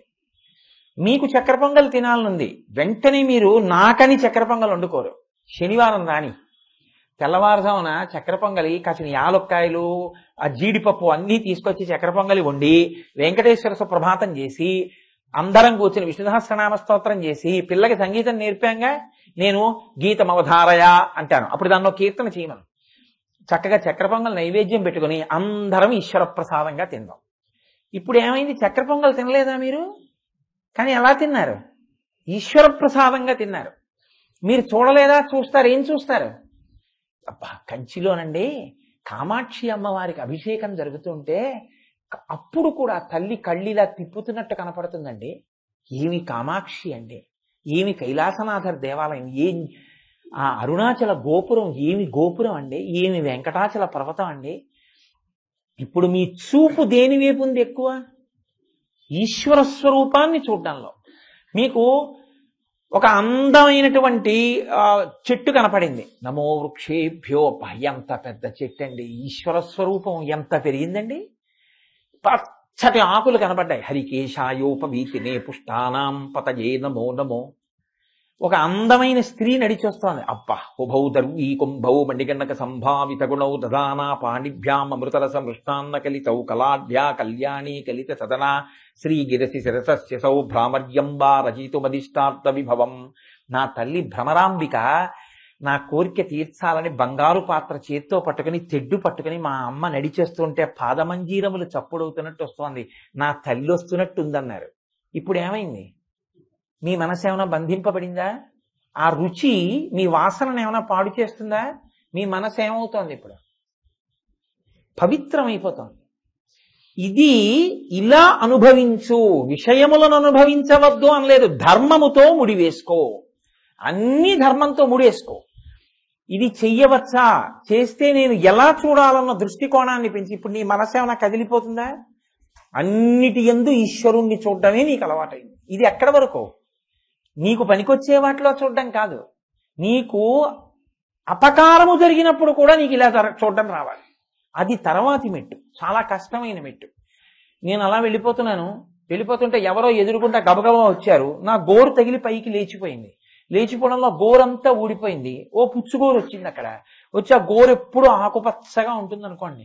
నేను ఆ గోరు చూసుకున్నప్పుడల్లా, ఈశ్వరా ఎంత పాపకర్మ చేశానో, ఎవరి కాలి వేలు మీద ఏ బండ పడేశానో కావాలని ఎంత బాధపడ్డారో, కానీ నువ్వు దయాళువై నన్ను అంత బాధ పెట్టకుండా నీ చేసిన పాపకర్మ తీసేయడానికి, అలాంటి పనులు చెయ్యకని గుర్తుంచడానికి ఒక గోరు పోయేటట్టు చేసి పుచ్చుగోరు ఇచ్చావా తండ్రి అన్నారు అనుకోండి. ఇప్పుడు మీ గోరు పోయినా మీకు సంతోషమే. ఇది వ్యతిరేకతా కోణమునందంటే కష్టం వచ్చినప్పుడు కూడా ఈశ్వర అనుగ్రహాన్ని చూడగలగడం. అమ్మయ్య నా పాపం పోతోందనమాట, క్షయమైపోతోంది అని చూడగలిగితే, ఇప్పుడు మీకు కష్టంలో సుఖంలో ఎవరు గుర్తొస్తున్నారు? ఈశ్వరుడే. ఇప్పుడు మీ ఇంద్రియములు విచ్చలవిడిగా తిరిగే అవకాశం ఉందా? ఈశ్వరుడితో ముడికి అలవాటు పడిపోతాయి. అలవాటు పడిపోయి ఏం చేస్తాయి తెలుసా అండి? కొన్నాళ్ళకి అస్తమానం అవే జ్ఞాపకం చేస్తాయి. మనసుకి ఏమిటవుతుందంటే ఏం చూడాలని ఉంటుందో తెలుసా అండి? ఎన్నాళ్ళైందో ఒక్కసారి ఆ కాంచీపురానికి వెళ్ళి మళ్ళీ అబ్బా కాంచీపురంలో అమ్మవారి ఆ గోపురం, ఆ కామాక్షి అమ్మవారి దేవాలయం, ఆ ఎదురుగుండా అరుగు మీద నిలబడి చూస్తుంటే లోపల ఉన్నటువంటి ఆ కామాక్షి అమ్మవారు, ఎదురుగుండా ఉన్నటువంటి బిలాకాశం, ఇలా కుడి పక్కన ఉన్నటువంటి అమ్మవారి ఉత్సవ కామాక్షి, వెనక్కి తిరిగి అలా పైకి చూస్తే అమ్మవారి యొక్క విమాన కామాక్షి, ఆ కామాక్షి దేవాలయ శిఖరాలు, క్షేత్రపాలకుడు అయ్యప్ప, ఆ రాజశ్యామల సరస్వతి, ఆ బంగారు కామాక్షి అమ్మవారి శ్రీచక్రం, అక్కడ ఉన్నటువంటి పెద్ద అన్నపూర్ణి, ఆ దేవాలయంలో కూర్చున్న శంకర భగవత్పాదులు. ఎన్నాళ్ళయిందిరా చూసి, 6 నెలలైపోయింది కంచి వెళ్ళి, ఎప్పుడు ఎడతాం మనం? వెళ్ళొక్కసారి కంచి చూడాలని ఉంటుంది. మీరు మనసుకి ఏది ఇచ్చారో దాన్నే వాసనగా మారుస్తుంది. ఇప్పుడు ఈ స్మరణల చేత మీరు పునీతులైపోతున్నారు, మీరు పుణ్యాన్ని మూట కట్టుకుంటున్నారు, ఈశ్వరుడి వైపుకు వెళ్ళిపోతున్నారు. ఇప్పుడు ఇంద్రియాలు మిమ్మల్ని ఏమైనా పాడు చేశాయా? విషయముల వైపుకి విజృంభిస్తే పాడు చేస్తాయి. విషయముల వైపుకి విజృంభించకుండా మీరు వాటిని ధర్మంతో భక్తితో కట్టడి చేసి, వేదము ఎలా చెప్పిందో అలా మీరు అనుభవించారనుకోండి, మిమ్మల్ని ఏం చెయ్యవు. ఇప్పుడు నాకు పప్పు అన్నం తినడం తప్పు కాదు. దేని కొరకు? యజ్ఞం చేస్తే యజ్ఞగుండంలో బొగ్గులేనుగా. యజ్ఞగుండంలో ఏం వెయ్యాలి? నీతితో కూడిన అన్నం వెయ్యాలి. కాబట్టి నేతి అన్నం పప్పు, ఇక్కడ వైశ్వానరాగ్ని ఉంది. ఈ అగ్నిలో నేను బొగ్గులు వేయకూడదు, ఈ అగ్నిలో నేను సాత్వికమైన పదార్థాన్ని వెయ్యాలి. పరిశేచనం చేసి యజ్ఞం చేస్తున్నట్టు లెక్క తింటే. అందుకు కదా 5 మాటలు నేతి ముద్ద స్వాహాకారంతో పుచ్చుకుంటున్నారు. కాబట్టి ఇప్పుడు నేను రుచిని కోరుకోకుండా సాత్విక పదార్థాన్ని వైశ్వానరాగ్నికి యజ్ఞం చేస్తున్నాననుకుని అందించే ప్రయత్నం చేసి రుచికి నేను దొరకలేదనుకోండి. ఇప్పుడు నేను పప్పు అన్నం తిన్నా, నీతన్నం తిన్నా, సాత్వికమైన అన్నం తిని సాత్విక పదార్థాలు కోరుకుని, దీనివల్ల నా మనసు సత్వగుణంతో ఉండి భగవంతుడి గురించి ఆలోచించాలని నేను కోరుకుంటే ఈ వాసన ఏమైనా పాడు చేస్తుందా? ఈ రుచి పాడు చేయదు. ఇది శమయ విషయ మృగతృష్ణాం. ఈశ్వరా నాకు ఈ శక్తిని ఇలా పరిశీలించుకుని నా జీవన క్రమాన్ని ఇలా తిప్పగలిగినటువంటి శక్తిని నాకు కృప చెయ్యి. ఎంత పెద్ద మాట అడిగారండి శంకరాచార్యుల వారు. మనందరం ఏది లేక మనుష్య జన్మ వచ్చినా పాడైపోతున్నామో దాన్ని దిద్దుతున్నారు ఆయన. నాన్న నువ్వు ఇది అడగాలి, ఈశ్వరుణ్ణి ఇది అడుగు, దానివల్ల వృద్ధిలోకి వస్తా ఉంటున్నారు ఆయన. కాబట్టి శమయ విషయ మృగతృష్ణాం. ఇప్పుడు విషయముల వెంట తిరిగేటటువంటి దౌర్బల్యము నుంచి వినిర్ముక్తులవడాన్ని కోరుకుంటున్నారు. అందుకని ఇంద్రియముల ప్రభావం మనసు మీద, మనసు యొక్క ఆదేశాలు ఇంద్రియాల మీద, రెండూ కలిపే పాడు చేస్తాయి. పాడవకుండా ఇంద్రియాలని పట్టుకుని మనసుని, మనసుని పట్టుకుని ఇంద్రియాలని జాగ్రత్త చేసుకోవడం అన్నది మనకి రావాలి. వచ్చిందనుకోండి క్రమంగా ఏమవుతుందంటే మనసు కదలడం అన్నది పోతుంది. ఎందుకు పోతుందో తెలుసా అండి? ఒక్కటే కారణం, నేను మీతో ఒక మాట చెప్తే, ఒక ఉపమానం చెప్తే మీరు నన్ను తప్పు పట్టుకోకూడదు. అగ్నిహోత్రంలో నీళ్లు పోసి ఆర్పాలి, కానీ అగ్నిహోత్రంలో నెయ్యి పోసి ఆర్పే ప్రయత్నం చేశారనుకోండి, నీళ్లలాగే ఉంది కదా నెయ్యని, మంట ఆరదు. ఎంత కామోద్రేకమైనా కలగనివ్వండి, అమ్మ అన్న మాటని చూడడం వచ్చిందనుకోండి, ఎంతటి రాక్షసుడి కామమైనా సరే చల్లారిపోవలసిందే, నీళ్లు పడ్డ కామంగా. మీ మనసు ఎప్పుడు పాడవుతుందంటే, మీకు ఆ లోదృష్టి లేకపోతే పాడైపోతారు. మీరు ఎవరి వంక చూడండి, తప్పు లేదు. ఎవరి వంక చూసినా మీకు అమ్మవారిని చూడడం అలవాటైందనుకోండి, మా అమ్మ సీతమ్మ, మా తల్లి కామాక్షి, సభలో ఇంతమంది తల్లులుగా ఉంది సహస్రశీర్షవదన అన్నారనుకోండి, మిమ్మల్ని ఏమీ బాధించదు. మీ లోదృష్టి మారాలి. లోదృష్టి మారిందనుకోండి, ఇంద్రియములు ఏం చేస్తాయి? మిమ్మల్ని పాడు చేసేది ఏముండదు, మనసేం కదలదు. ఇంద్రియములు మనసుని దిద్దుకోవడానికి, మనసు ఇంద్రియములను విచ్చలవిడిగా వాడకుండా ఉండడానికి, ఈ రెండిటిని సమన్వయం బుద్ధితో మీరు చేస్తూ ఉండాలి. ఇది చేస్తే శమయ విషయ మృగతృష్ణాం. కాబట్టి శంకర భగవత్పాదులు ఒక అత్యద్భుతమైనటువంటి ప్రతిపాదన ఇవాళ మనకు ఆ శ్లోకంలో చేశారు. కాబట్టి ఏమడిగారు ఆయన? అవినయమపనయ విష్ణో. కాబట్టి మొదట నాకు వినయమును కృప చెయ్యి. దమయ మనః, నా మనసుకి దమమునియ్యి. శమయ విషయ మృగతృష్ణాం, విషయముల వెంట తిరగకుండా నా ఇంద్రియములకు కట్టడి, శమము శాంతిని కృప చెయ్యి. ఇప్పుడు ఏమంటున్నారు? భూతదయాం విస్తారయ అన్నారు. భూతదయాం విస్తారయ, ఆయన మాటలు చాలా గమ్మత్తుగా ఉంటాయి. విస్తారయ అంటే లేకపోవడం కాదు, ఉంది, కానీ అది విస్తరించాలి బాగా అంటున్నారు. ఎందుకనంటే మీరు చూడండి, పులి కూడా పులి పిల్లలకి పాలిస్తుంది, కానీ పులి తన పిల్లలకి పాలిచ్చింది కదా అని ఒక మేక పిల్ల లోపలికి వెళ్ళింది అనుకోండి, పాలిస్తుందా? ఇవ్వదు, తినేస్తుంది. తన పిల్లలకే పాలిస్తుంది. తన పిల్లలకి పాలివ్వడం భూతదయ. కనీసం తినేయకుండా ఉండడం కొంత మంచిది కదా. కానీ ఒకటి మీరు జాగ్రత్తగా గమనించాలి, శాస్త్రంలో ఒక అందమైన మాట ఒకటి చెప్తుంటారు పెద్దలు. అయం నిజ పరోవేతి గణనా లఘుచేతసాం ఉదార చరితానంతూ వసుధైవ కుటుంబకం. నేను మా ఆవిడికి వడ్డాణం చేయించానండి, లోకానికి ఏం ఉపకారం కాదు. నేను మా అబ్బాయిని బీటెక్ చదివించానండి, నీ కర్తవ్యం నువ్వు పూర్తి చేశావు. మా అమ్మాయి పెళ్లి చేశానండి, అదేం గొప్ప ఏం కాదు. నీకు శాస్త్రం మీద నమ్మకం ఉంది, నీ కోరిక నువ్వు తీర్చుకున్నావు, నీ కర్తవ్యం నువ్వు చేశావు. నీ కూతురు పెళ్లి చేశావు, దానికి నీ డబ్బు ఖర్చు పెడితే అది గొప్ప ఏం కాదు, నీ కర్తవ్యం నువ్వు చెయ్యాలి. అది ఇది గణనాలకు చేతసాం. చిన్న మనసున్న వ్యక్తి చేసేది ఏంటంటే తన వారి ఎడల దయతో ఉంటాడు. మా అబ్బాయి కదండి అని నేను మామిడి పండు తిని వాడికో పండు దాచడం. అప్పుడు చూసారా నేను ఎంత దయ కలిగిన వాడినో, మా అబ్బాయికో మామిడి పండు దాచాను అనకూడదు. నేను మామిడి పండు తిందాం అనుకుంటుంటే మీరు వచ్చి అబ్బాయి ఎంత బాగుందండి పండు అంటే నేను మీ చేతిలో పెట్టేశాను అనుకోండి, ఏడవకుండా, అప్పుడు భూతదయ కాదు. ఉదార చరితానాంతో వసుధైవ కుటుంబకం. వాళ్ళ కుటుంబం ఏమిటో తెలుసా? ఈ ప్రపంచం అంతా. ఈ ప్రపంచం అంతా వాళ్ళ కుటుంబమే. వాళ్ళకి వాళ్ళ తోడబుట్టిన వాళ్ళు, వాళ్ళ కడుపున పుట్టిన వాళ్ళు, వాళ్ళు కాదు కుటుంబం, వాళ్ళకి అందరూ కుటుంబమే. అందుకని వాళ్ళు ఎవరికి హాని చెయ్యరు, వాళ్ళ అందరి యొక్క శ్రేయస్సుని కోరుతారు. ఈ శ్రేయస్సుని కోరగలిగినటువంటి ప్రేమలోంచి దయ పుడుతుంది. ఈ భూతదయ అన్న మాట అండి చాలా ప్రమాదకరమైనటువంటి విషయాల్లో ఒకటి. ఎందుకో తెలుసా? అక్కడ పుడుతుంది మళ్ళీ అహంకారం. ఎందుకు పుడుతుందో తెలుసా అండి? ఆయనకి నేను ఉపకారం చేశానండి అంటాడు. ఇప్పుడు ఎందుకు చేస్తాడంటే భూతములయందు దయ అన్న పేరుతో తనకున్నటువంటి రజోగుణాన్ని తృప్తిపరుచుకుంటాడు. వాడు చేతకానివాడు, వాడు లేనివాడు, నేను ఉన్నవాడిని, నేను ఉన్నవాడిని కాబట్టి వాడు లేనివాడు కాబట్టి వాడికి నేను ఇచ్చానంటాడు. ప్రయోజనం మంచిదే, ఏదో చదివిస్తున్నాడు, లేకపోతే ఏదో కళ్ళకు ఆపరేషన్ చేయించాడు, లేకపోతే ఎవరికో అన్నం పెట్టాడు, మంచిదే. కానీ నేను చేశానంటాడు చూసారా, అది మళ్ళీ రజోగుణం, బంధిస్తుంది. నేనే కళ్ళ ఆపరేషన్లు చేయించానండి అంటాడు. అదొక గొప్ప తృప్తి, అహంకారం తృప్తి పొందుతుంది. లేకపోతే వరదలు వచ్చాయండి, వాళ్ళెవరో ఇల్లు కొట్టుకుపోయారు, పాపం వాళ్ళందరూ ఎక్కడో ఉన్నారు, నువ్వు పట్టుకెళ్ళి వాళ్ళందరికీ వండుకోవడానికి ఏదో తలకో కేజీ బియ్యమును ఒక్కొక్క పాత్ర పంచిపెట్టావు. ఫోటో పేపరు అవసరమా?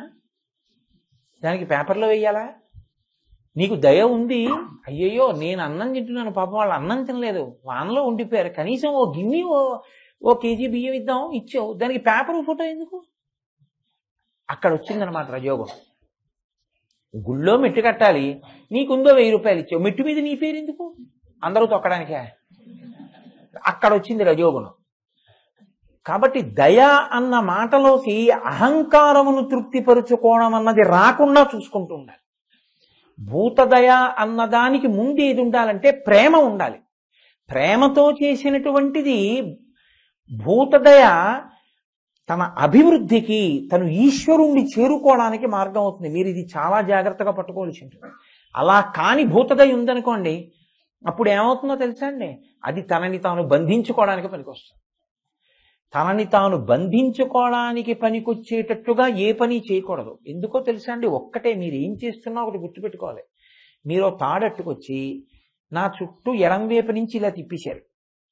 ఏం చేశారు? నన్ను కట్టేశారు కదా. ఇప్పుడు కాసేపు ఆగొచ్చి దాన్ని కుడి చేతి పక్కకి తిప్పేశారు. ఏం చేశారు? కట్టిప్పేశారు. కాసేపు ఆగొచ్చి మళ్ళీ కుడి చేతి పక్క నుంచి తిప్పేశారు. ఏం చేశారు? కట్టేశారు. ఇందాక కుడి చేతి పక్క కడితే తిప్పితే విప్పాను కదండి, ఇప్పుడు కుడి చేతి పక్కే తిప్పుతున్నానని తిప్పితే కట్టేశారు. ఇప్పుడు మళ్ళీ ఎడం చేతి పక్కకి తిప్పితే విప్పేశారు. మీకు కట్టు విప్పు రావాలి.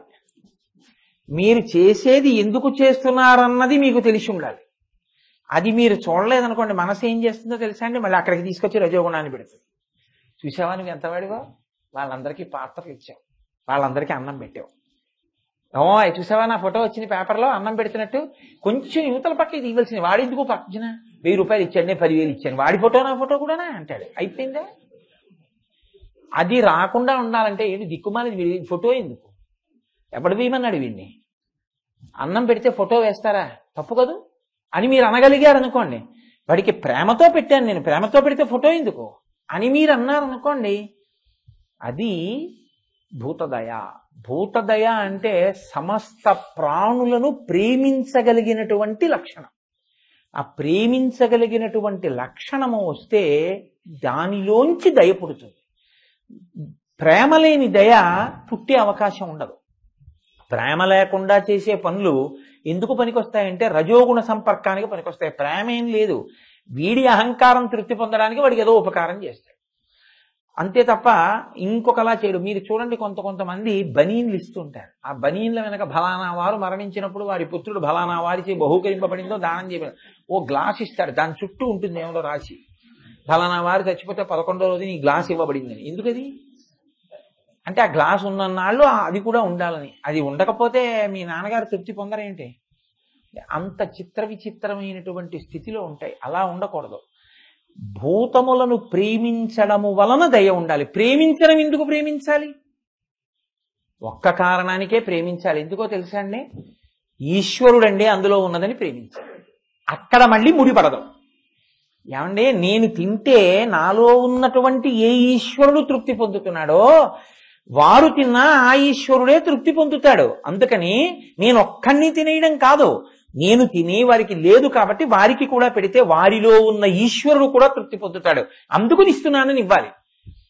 అందుకే బలిచక్రవర్తి దానం చేస్తే విప్రాయ ప్రకట వ్రతాయ భవతే విష్ణు స్వరూపాయతే తత్ప్రామాణ్య విధే త్రిపాదస్య ధరణిం దాస్యామి అంచున్ క్రియాక్షిప్రుండై ధనుజేశ్వరుండు వడుగున్ శేషాచి పూజించి బ్రహ్మప్రీతం మనిధారబోస భువనం ఆశ్చర్యము పొందగా అన్నారు పాత్ర గారు.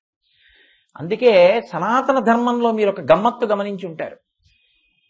దానం చెయ్యడానికి పుచ్చుకునేవాడు ఉండాలి. పుచ్చుకున్నవాడు ఇచ్చిన వాడికి నమస్కారం చేస్తాడా? ఇచ్చినవాడు పుచ్చుకున్నవాడికి నమస్కారం చేస్తాడా? మీరు లౌకికంగా ఆలోచించండి. ఆయన ఎవరికో అన్నం లేదు, లేకపోతే ఆయన ఎవరికో బట్టలు లేవు, ఆయనకి నేను జత బట్టలు ఇచ్చాను. ఇప్పుడు బట్టలు పుచ్చుకున్న ఆయన ఇచ్చిన ఆయనకి నమస్కారం చేయాలా? ఇచ్చిన ఆయన పుచ్చుకున్న ఆయనకి నమస్కారం చేయాలా?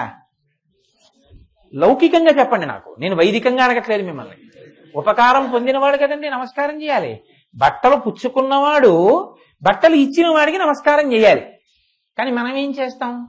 బట్టలు ఇచ్చి మనమే ఆయన కాళ్ళకి నమస్కారం చేస్తాం. ఎందుకు నమస్కారం చేస్తాం? నీకు కాదయా ఇచ్చింది, నీలో ఉన్నటువంటి విష్ణు స్వరూపానికి ఇస్తాం. భవతే విష్ణు స్వరూపాయతే.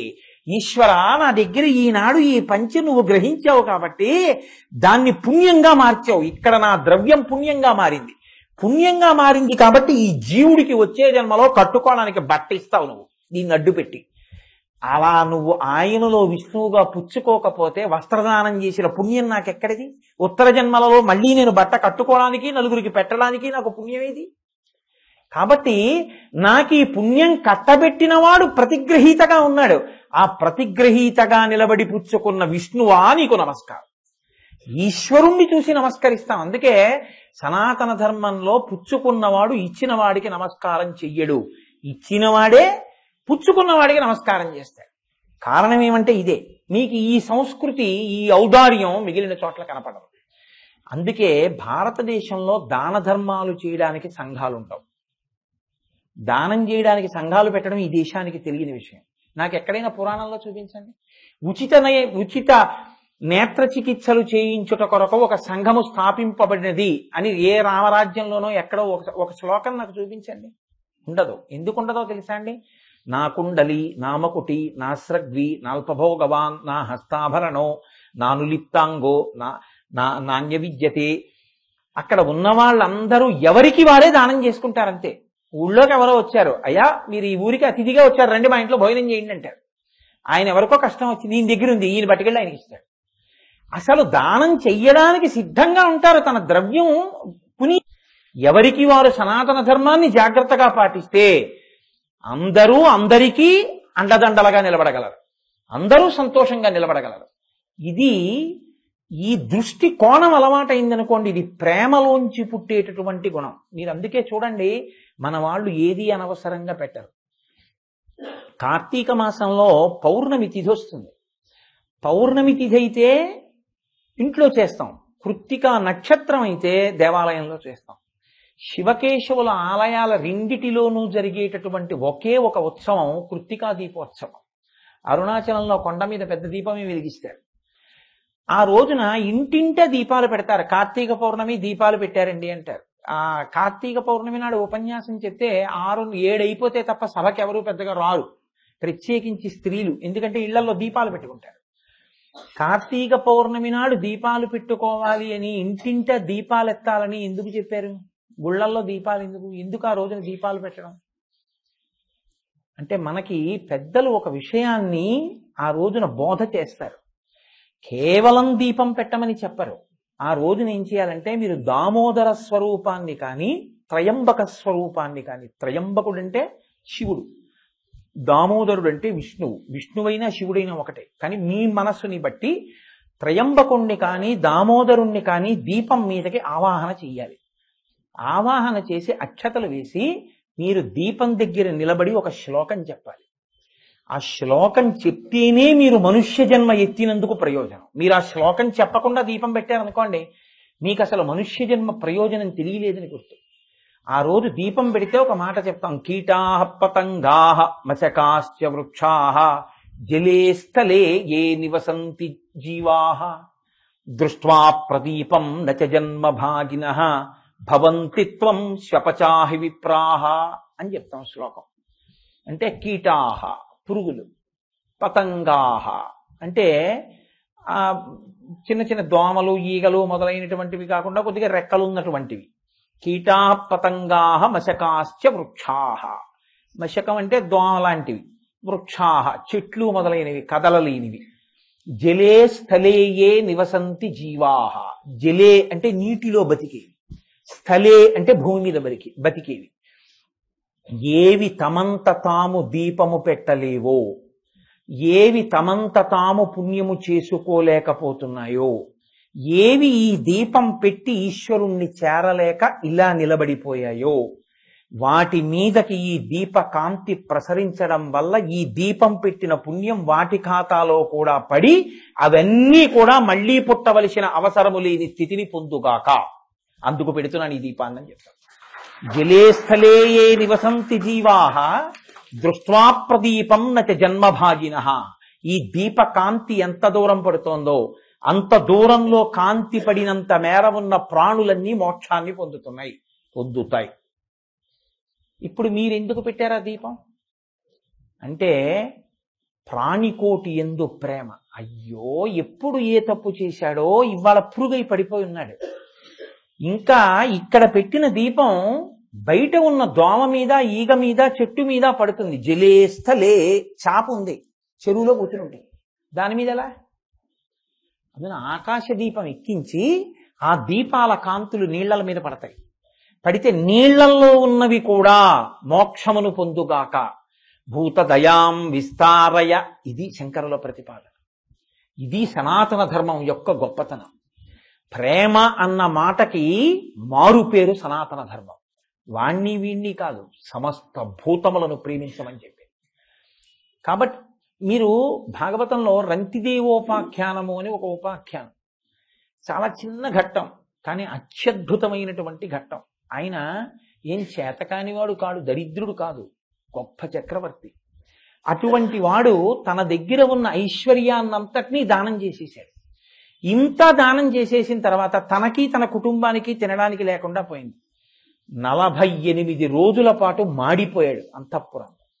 ఇది తెలిసింది రాజ్యంలో వాళ్ళకి. అయ్యో ప్రభువుకి అన్నం నీళ్లు లేవుట అని వాళ్ళు పట్టుకొచ్చి కొద్దిగా పాయసం, నెయ్యి, బియ్యం ఇలాంటివి కొద్ది మంచి నీళ్లు పట్టుకొచ్చి ఇచ్చారు. ఆయన తన కుటుంబ సభ్యులతో కూర్చుని గబగబా తినబోతున్నాడు. ఇలాగా ఎక్కడి నుంచో ఒక బ్రాహ్మణుడు వచ్చాడు. అయ్యా ఆకలితో ఉన్నానన్నాడు. భవతే విష్ణు స్వరూపాయతే, సగం తీసి పెట్టేశాడు. మళ్ళీ తినబోతున్నాడు, ఇంకొకరు వచ్చారు, మళ్ళీ పెట్టేశాడు. ఆఖరణ ఎవరో వచ్చారు, ఆయనకి పెట్టేశాడు.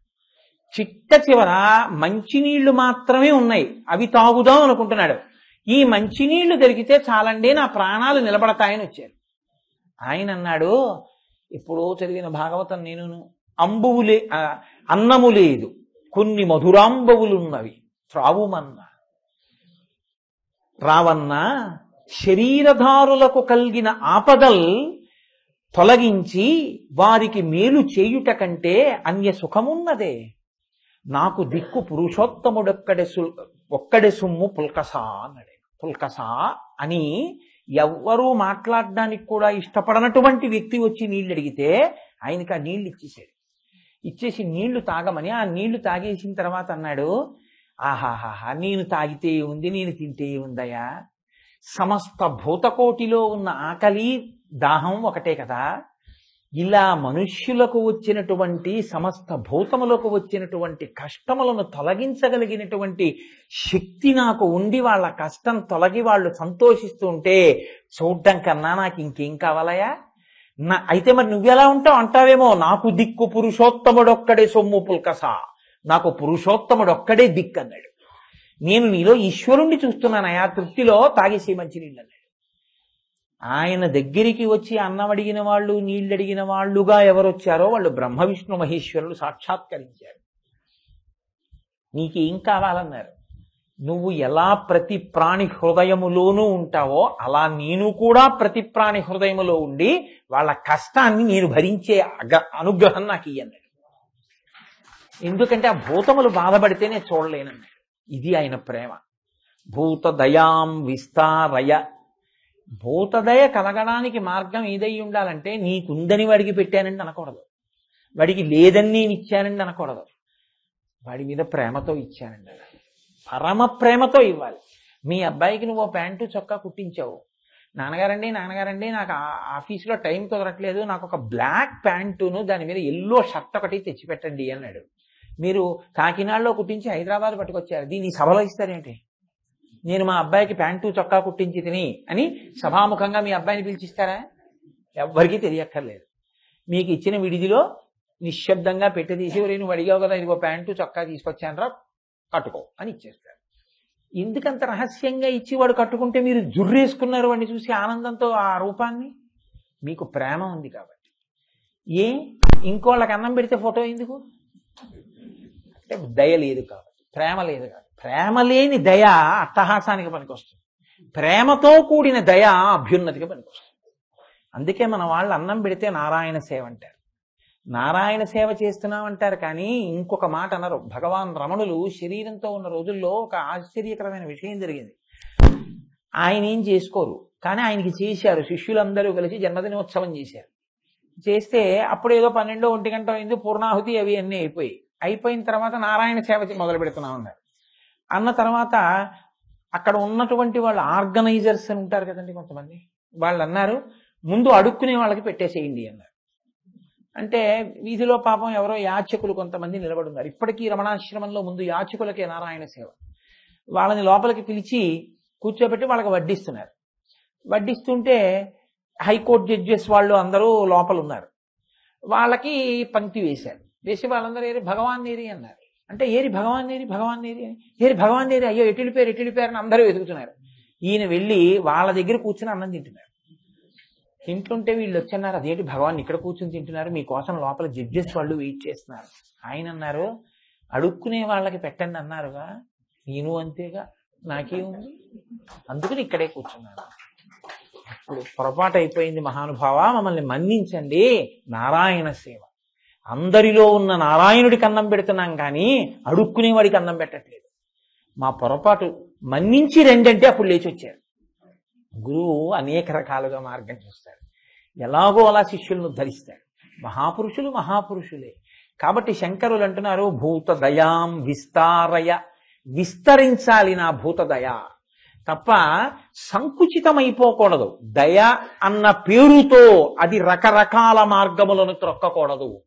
కాబట్టి భూత దయాం విస్తారయ తారయ సంసార సాగరతః, నేను ఈశ్వరా నన్ను ఈ సంసార సాగరము నుండి తరింప చెయ్యి. ఆయన ఏ మాట వేసినా అద్భుతం అండి. ఆయన అంటారు తారయ, ముందేం మాట వేశారంటే తారయ దాటించు అన్నారు. సంసార సాగరతః, సంసారం అనేటటువంటి సాగరమును దాటించు.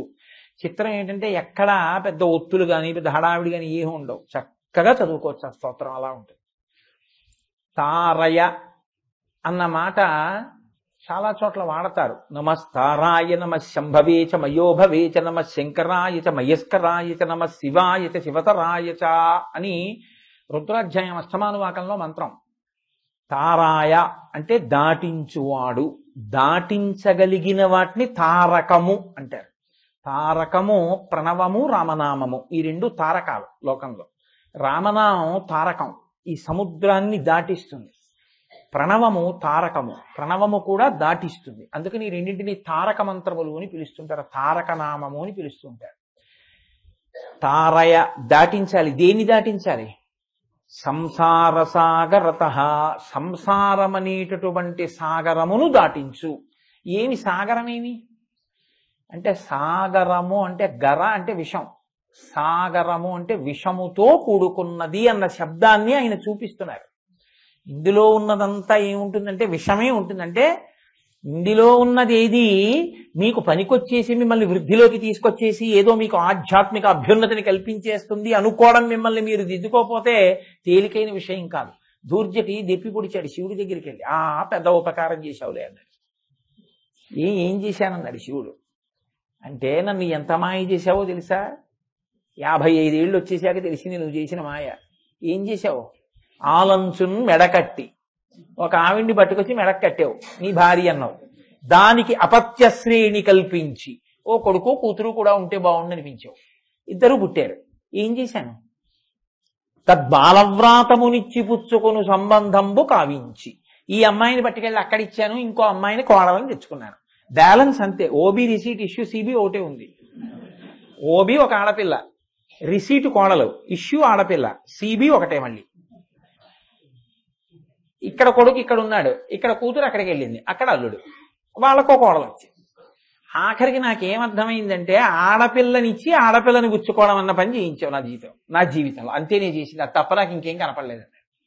ఇది చేయడానికి 60 ఏళ్ళు బతికాను, ఇంతకన్నా నేను చేసింది ఏమీ నాకు కనపడలేదు. ఎంత మాయ చేశావయ్యా శంకరా, ఎలా ఉద్ధరిస్తావు నన్ను ఇప్పుడు అన్నాడు.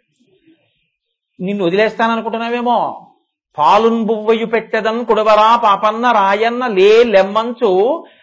లెమ్మన్న అరిటి పండ్లు కొనితే లేకున్నన్ వల్లనంటే తల్లిదండ్రుల పొడెట్లే తెచ్చి వాత్సల్య లక్ష్మీ లీలావచనంబులను కుడుపరా శ్రీకాళహస్తీశ్వర. అలా నన్ను బాగు చేయి, మాయలో ముంచావు కాబట్టి. తండ్రి పిల్లాడిని ఒరే నాన్న పెరుగన్నం తినరా ఆకలేస్తోందిరా నేను భోజనం చేయాలరా అంటే వాడు అరటిపండు ఉంటేనే తింటాను అని నోరు మూసేస్తే బయట వానబడుతున్నా ఎంత ఐఏఎస్ ఆఫీసర్ అయినా గొడిగేసుకుని వీధికెళ్ళి కిరాణా కొట్ట దగ్గర 2 అరటిపండ్లు అట్టుకొచ్చి పెరుగు అన్నంలో పిసికి బడికి పెట్టి అమ్మయ్యా తిన్నాడు అంతే చాలని అప్పుడు వాడిని పడుకోబెట్టి అన్నం తింటున్నాడా లేదా? అంతేగాని నీ మొహం బయట వర్షం పడుతోంది నేను ఐఏఎస్ ఆఫీసర్ని పక్కన ఎవడో లేని కూడా లేడు కారు డ్రైవర్ కూడా వెళ్ళిపోయి అరటిపండు రేట్రా నేను వెళ్ళి తేకూడదు నా స్టేటస్ కి తగదని ఊరుకుంటున్నాడా తండ్రి? నువ్వు అంతే మాయలో తిప్పావుగా ఏం చేయిస్తావో నాతో చేయించి నన్ను తరింపజేయాలి. భక్తులైన వాళ్ళ స్వాతంత్ర్యం అండి. ఈశ్వరుణ్ణి అలా గద్దించారు వాళ్ళు. కాబట్టి శంకరులు అంటున్నారు ఇందులో, ఆయన చాలా గంభీరంగా అడిగారు. తారయ సంసారసాగరత సాగర అంటే విషముతో కూడుకున్నది. సాగరమునకు పేరే అంత అసలు. ఎందుచేత అంటే పూర్వం సగర చక్రవర్తి అని ఒక ఆయన ఇక్ష్వాకు వంశంలో పరిపాలన చేశారు. రామచంద్రమూర్తి పుట్టినటువంటి వంశం. వాళ్ళ తండ్రి గారి పేరు అసితుడు. ఆయనకి 2 భార్యలు. ఆయన ఒకప్పుడు శత్రువుల చేతిలో యుద్ధంలో ఓడిపోయి 2 భార్యల్ని తీసుకుని భృగుశ్రవణము అనబడేటటువంటి ప్రాంతానికి వెళ్ళిపోయారు ఉత్తర దిక్కున. ఆయన శరీరం విడిచిపెట్టేశారు. ఈలోగా ఈ 2 భార్యల్లో ఒక భార్య గర్భం ధరించింది. వంశాంకురం ఈవిడ కడుపున పుడతాడని బెంగ పెట్టుకుని 2వ భార్య కాళింది ఆవిడికి విషం పెట్టింది. లోపల ఉన్న పిండం మరణించాలి. ఆవిడ తెలుసుకుంది విషాన్ని పెట్టేశారు, లోపల పిండం చెనకబడుతోంది. ఉత్తరలాగే ఆవిడ కూడా ఏం చేసిందంటే అదే సమయానికి అక్కడికి చ్యవన మహర్షి వచ్చారు. చ్యవన మహర్షి కాళ్ళు పట్టుకుని ప్రార్థన చేస్తే ఆయన, నేను నీకు వరం ఇస్తున్నాను, నీ కడుపులో ఉన్న పిల్లవాడు విషాన్ని జీర్ణం చేసుకునే శక్తిని ఇస్తున్నాను, వాడు కడుపులోకి విషం పెట్టుకుని బయటకు వస్తాడు, గొప్ప తేజోవంతుడవుతాడన్నాడు. ఆయన పుడుతూనే కడుపులో విషంతో పుట్టి విషం వల్ల మరణించకుండా బ్రతికాడు కాబట్టి గరుడయ్యాడు. విషంతో కూడి ఉన్నవాడు కాబట్టి సగర చక్రవర్తి. విషంతో కూడి అమృతంలా ఉంటుంది కాబట్టి సంసారము సాగరమైంది. అందుకే దానికి 2 చమత్కారమైన పేర్లు. వివాహం చేస్తున్నామండి అంటారు. వివాహము అంటే అంటే విశిష్టమైన, వాహము అంటే పొందడానికి. విశిష్టమైనది పొందవలసినది ఏది అంటే ఈశ్వరుడు. ఆయన్ని పొందడానికి ధర్మపత్నిని స్వీకరిస్తాడు. స్వీకరిస్తే 2 కలిసి యజ్ఞం చేయాలి, యాగం చేయాలి, ఇంటికి వచ్చిన వాళ్ళకి అతిథి మర్యాద చెయ్యాలి, 2 కలిసి తరించాలి. కానీ అందుకు స్వీకరిస్తాడు. కానీ ఆయన ఏం చేస్తాడంటే ఈమెని కామపత్నిని చేస్తాడు. ఆ సంతానానికి అన్ని దాచడం మొదలు పెడతాడు. 10 తరాల వరకు దాచడంతోనే బతుకు అయిపోతుంది, ఎవరికి ఏమీ పెట్టడు. అందుకని వివాహము అంటే అంటే విచిత్రమైన, వాహము అంటే బరువెత్తుకుంటున్నాడంట. అప్పుడు అది ఏమైపోయిందంటే విచిత్రమైన బరువు అయిపోయింది. అందుకే పెళ్లి కాని వాడిని చూస్తే పెళ్ళైన వాళ్ళకి చాలా బాధగా ఉంటుంది. ఒరే మనం ఇంత బరువు మోస్తున్నాం, వీడు ఎంత హాయిగా తిరుగుతున్నాడు రా అని ఏమాయి సంబంధాలు చూడమంటా ఏంటంటుంటారు. అప్పుడు వీళ్ళందరూ కలిసి అక్షతలు వేసి అమ్మయ్యా వీడు కూడా ఎత్తుకున్నాడు. ఇది ఎలా ఉంటుందంటే నాని పాల్కీవాలా ఒకసారి కల్చరల్ హెరిటేజ్ ఆఫ్ ఇండియా అని ఆయన ఒక ఆర్టికల్ రాస్తూ ఓ మాట అన్నారు. నేను ఆ మాట చెప్తే బాగుండదులేండి సభలో. కానీ గాడిద బరువంతా గాడిద మీద వేసేసి ఎందుకన్నా అన్న తర్వాత దాపరికం ఎందుకు? భారతీయులు ప్రత్యేకించి సనాతన ధర్మంలో ఉన్న వాళ్ళు ఎంత గొప్ప సంస్కృతిలో పుట్టారో తెలుసుకోకుండా గాడిదలా తమ మీద ఏమీ లేదనుకుని బతికేనటువంటి హీనులైపోయారు వాళ్ళని రాశాడు. గాడిద మీద బట్టలన్నీ వేసేసి బరువంతా పెట్టేసి కుండలు కూడా 2 పక్కలా కట్టేసి సాకలు ఏం చేస్తాడంటే గాడిద ముందుకొచ్చి ఓ బట్టోటి ఇలా దులిపి దాని మీద పడేసి అంటాడు. అది అనుకుంటుంది నా మీద ఓ చొక్కా ఓటే ఉందని నడుస్తుంది. అంటే ఒంటి మీద ఎంత బరువు ఉన్నా చాలా తేలిగ్గా ఉందనుకునే ప్రాణి గాడిద. అందుకే గాడిద బరువు అండి అంటారు, గాడిద చాకిరి ఏంటి అంటారు. అంటే చేస్తూ ఉంటుంది, చేస్తున్నానని తెలుసుకోదు. ఎంత సంతోషం, నా అదృష్టం చూసామో చొక్కాయే వేశాడు నా మీద. మిగిలిన గాడిదల్ని చూసి వెర్రి గాడిదలు ఎలా మోస్తున్నాయో చూడు, నేనంటే యజమానికి ప్రేమ అనుకుంటాడు. ఎవడికి వాడు గృహస్థాశ్రమంలో ఉండే ఏమనుకుంటాడంటే నాకు కాబట్టి కొడుకు, నాకు కాబట్టి కూతురు, నాకు కాబట్టి మా ఆవిడ, ఇంతమంది బంధుకోటి, ఓవర్ టైములు, పార్ట్ టైములు, ప్రైవేట్ కంపెనీలు, ఇక్కడ 6 నెలలు, జర్మనీలో ఏడాది, అమెరికాలో ఏడాది, ఫిన్లాండ్ లో ఏడాది, దొరికింది తిని రాత్రి పగలు ఉద్యోగం, లక్షలు కోట్లు కూడబెట్టి జీవితం అయిపోయింది. ఆఖరికి చేసే అనుష్ఠానం 0. కాబట్టి ఏమైంది? వివాహము వింతైన బరువెత్తుకుని చాలా ఎంత సంతోషం. ఓ కొడుకుట్టాడు ఎంత బరువు, అబ్బా నాకు కొడుకుట్టాడని వాడు కోకోకోలాలు ఇస్తాడు అందరికి. నాకు కూతురుట్టింది ఎంత సంతోషం. బరువు పెరిగిన కొద్దీ సంతోషంగా ఉంటుంది. కాబట్టి వివాహము అంటే ఆశ్రమాన్ని ఉపయోగించుకోవడం చేత కాని వాడికి అది వివాహం. ఉపయోగించుకోవడం చేతనైన వాడికి గృహస్థాశ్రమం. కాబట్టి ఇది తెలిసి ఉండాలి. ఇది తెలిసి ఉండకపోతే అది సాగరహ, అది విషంతో ఉంటుంది. ఎందుకని? విషం శరీరంలోకి ప్రవేశించింది అనుకోండి, ప్రధానమైనటువంటి అవయవం దగ్గరికి వెళ్ళడానికి రక్తంలో ప్రయాణం మొదలు పెడుతుంది. మొదలుపెట్టి ఏ గుండె దగ్గరికో మెదడు దగ్గరికో వెళ్ళి దాన్ని పట్టుకుంటుంది. కలుషితం అయిపోగానే ప్రాణం పోతుంది. ఏదో పాదం మీద పాము కరవగానే ఏం చచ్చిపోడు. వీడు ఎక్కువ ఆందోళన పడిపోతాడు. రక్తంలో ప్రవహించి ఏ గుండె దగ్గరికో చేరుకున్న తర్వాత మరణిస్తాడు. అంతేగాని పాము కరవగానే ఏం చచ్చిపోరు. ఏ గుండెల మీద గరిస్తే చచ్చిపోవాలి కానీ వెంటనే. ప్రయాణించి చంపే లక్షణం విషానికి ఉన్నట్టే అందులో ఉండి కాలం తెలియకుండా అయిపోతుంది. కొత్తగా పెళ్ళయింది, ఎంత సంతోషం. కొడుకు పుట్టాడు, ఎంత సంతోషం. ఒక్క కూతురు పుడితే బాగుండు, పుట్టేసింది, ఎంత సంతోషం. పేరేం పెట్టాలి? మనకి చక్కగా అమ్మవారి పేర్లు కామాక్షి, రాజరాజేశ్వరి ఇవక్కలేదు. హచ్చి తుచ్చి ఓ పిచ్చి పేర్లు ఉంటాయి. ఆ పేర్లు ఎట్టుకోవడం, దానికి ఒక పుస్తకం మళ్ళీ అది చూసుకోవడం, చూసుకుని పేరెట్టుకోవడం, ఇవన్నీ పెట్టుకున్న తర్వాత వాడికి ఒక సీట్ వస్తే బాగుండు. వచ్చేసింది. వాడు చదువు, వాడికి మంచి కాలేజీలో సీట్ వచ్చేస్తే బాగుండు. వాడు హాస్టల్కి వెళ్ళిపోయాడు. వాడు అమెరికా వెళ్ళిపోతే బాగుండు, వెళ్ళిపోయాడు. నీకు ఒంట్లో బాగోలేదు, వాడు రాలేదు. నిన్న ఐస్పెట్లో పెట్టారు, వాడు వచ్చాడు. ఏమైనట్టు? కాలం వెళ్ళిపోయింది. సాగరము అన్న మాటకు అర్థం ఏమిటో తెలుసా అండి? బాగా గుర్తుపెట్టుకోండి. నేను భాగవతంలో చెప్తున్నాను. నీవు కోరిన కోర్కెలలో తీరినవి ప్లస్ తీరనివి ఈజ్ ఈక్వల్ టు సంసారము. అంతే. సంకల్పాలు వచ్చాయి, తీరాయి కొన్ని, అవి ప్లస్ తీరలేదు కొన్ని, అవి, అదే సంసారం. నాకు కొడుకు పుట్టాలి, పుట్టాడు అనుకోండి, సంతోషించాను, అది ప్లస్. పుట్టలేదు, ఏడిచాను, అది ప్లస్. ఓ కూతురు పుట్టాలనుకున్నాను, ఇద్దరు పుట్టారు, ఏడిచాను, ప్లస్. ఫోన్లో ఇద్దరు కూతురు పుట్టారు, సంతోషించాను, ప్లస్. ఎక్కడా ఆగిపోయాను, అదే జీవితం. అంతే సంసారం. అంతకన్నా ఏమైనా చేసింది ఏమిటి? ఏం లేదుగా. అలా ఉండిపోతే దాన్ని సంసారం అంటారు. అప్పుడు అందులోనే ఉండి అందులోనే మృత్యువుని పొందుతాడు. ఇప్పుడు దానివల్ల ఏమైనా ఉపయోగాన్ని పొందాడా? దాంట్లో ఉండి ఓ అతిథి పూజ చేశాడా, ఓ యజ్ఞం చేశాడా, ఓ యాగం చేశాడా, తాను తరించేటటువంటి పని ఏదైనా చేశాడా అంటే ఏమీ లేదు. సంసారంలోకి వెళ్ళి భర్తతో కలిసి భార్య ఏం చెయ్యాలి? ఆయన చిటికిన వేలు ఎందుకు పట్టుకుంటాడు అంటే, నిన్ను కూడా తరింప చేస్తాను అని పట్టుకుంటాడు. ఆయన ఒక పూజ చేశాడనుకోండి, సగభాగం భార్యకి వేస్తాడు. ఆయన ఓ మంచి పని చేశాడనుకోండి, సగభాగం భార్యకి వేస్తాడు. ఆయన ఏమీ చేయలేదనుకోండి, ఈవిడికి ఏమొస్తుంది? ఆయనకు వండి పెట్టడం ఒకటే ఉంటుంది కాదు. మీరు ఆలోచించండి. ఏమైనా తరింపజేశాడా? ఆవిడ జీవుడికి ఈయన ఏమైనా ఉపకారం చేశాడా? ఏమీ లేదు. ఇది ప్రమాదకరంగా వెళ్ళిపోయేటటువంటి జీవితముల యొక్క పరిస్థితి కాదు. ఆయన తరించడం అంటే ఏమిటి? ఈవిడిని ఎందుకు చేపట్టాడు?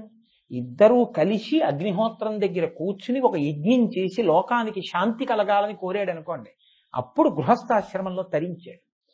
ఇద్దరూ కలిసి కూర్చుని ఈశ్వరుణ్ణి ఆరాధన చేశారనుకోండి, తరించాడు. అంతేకాని వీధిలోకి వచ్చేయడు, మా ఆవిడ చేస్తుంది కానండి పూజలు, నాకేమి ఇవన్నీ పట్టవు. అనుభవించు, వచ్చే జన్మలో తెలుస్తుంది ఈ మాటలు. అప్పుడు అనుభవంలోకి వస్తే తెలుస్తుంది అప్పుడు ఈ మాటలన్నీ ఏమిటో. చిత్రగుప్తుడు ఉన్నాడుగా, చిత్రంగా కూర్చుని గుప్తంగా రాస్తుంటాడుగా అన్నవన్నీ. అప్పుడు అడుగుతాడు, అన్నావుగా, ఇప్పుడు అనుభవించి అంటాడు. ఏ జలగో పంజో ఈ పుట్టవలసి వస్తే తెలుస్తుంది. కాబట్టి ఇది తెలిసి ఉంటే తరిస్తాడు, లేకపోతే సాగరమవుతుంది. తారయ అని ఎందుకు అనాలి శంకరాచార్యులు వారు? మరి అంటే ఇంక ఇప్పుడు తరించడానికి నువ్వు మనసుని మార్చాలి. శాంతి, దాంతి, ఇంద్రియాలు, దమము, మనస్సు. ఎక్కడ ఇప్పుడు సాధన మొదలు పెడతావు? దంతంబుల్ పడనప్పుడే, తనువుయందారూఢియున్నప్పుడే, కాంతాసంఘము రోయనప్పుడే, జరాక్రాంతంబు కానప్పుడే, వింతల్ మేన చెరించినప్పుడే, కురుల్ వెల్వెల్ల కానప్పుడే, చింతింపన్వలమీ పదంబుజములను శ్రీకాళహస్తీశ్వర అంటాడు దుర్జటి. ఈశ్వరుణ్ణి ఆరాధించడం అంటే జుట్టు తెల్లబడిపోక ముందును, పళ్ళు ఊడిపోక ముందును, ఒంట్లో ఓపికన్నప్పుడు ఆరాధన చెయ్యాలి. అంతా ఉడిగిపోయిన తర్వాత ఎప్పుడు వస్తావురా గుళ్ళోకి అంటే, రిటైర్ అయిపోయిన తర్వాత అంటే అన్న రాసిచ్చారేంటి ఉంటామని. అప్పుడు వస్తే మాత్రం బుద్ధంతా అక్కడే ఉంటుంది. ఇంకా ఇప్పుడు ఇక్కడ ఏం నిలబడుతుంది ఈశ్వరుడి మీద? కాబట్టి భగవంతుని యందు దృష్టి నిలబెట్టగలిగినటువంటి స్థితిని దాటిపోయి సముద్రంలో పడిపోయినటువంటి వాణ్ణి కాపాడేది ఏది? సముద్రంలో పడిపోయాడండి. ఏమంటే మీరు కొనుక్కున్న ఎన్ఎస్సి సర్టిఫికెట్లు ఇవ్వుకో అని విమానంలోంచి వేశారు. ఏమైనా రక్షిస్తాయా అవి? ఏమండో మీరు చదువుకున్న చదువు చాలా ఉంది కదా, ఇన్ని ఎంఏలు, ఇన్ని బిఏలు, ఇన్ని ఎంబీఏలు ఏవో చాలా ఉన్నాయి కదా, అవన్నీ అదిగో డిగ్రీ సర్టిఫికెట్లు అన్ని వేస్తున్నామని హెలికాప్టర్లో చేశారు. ఏమన్నా బతుకుతాడా? ఓ పెద్ద చెక్కోటి దొరికిందో దొంగ, బతికేస్తాడా? బతికేస్తాడు.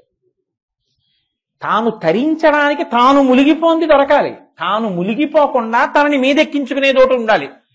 సంసార సాగరమునందు తరింపచేసేది నావ ఒక్కటే.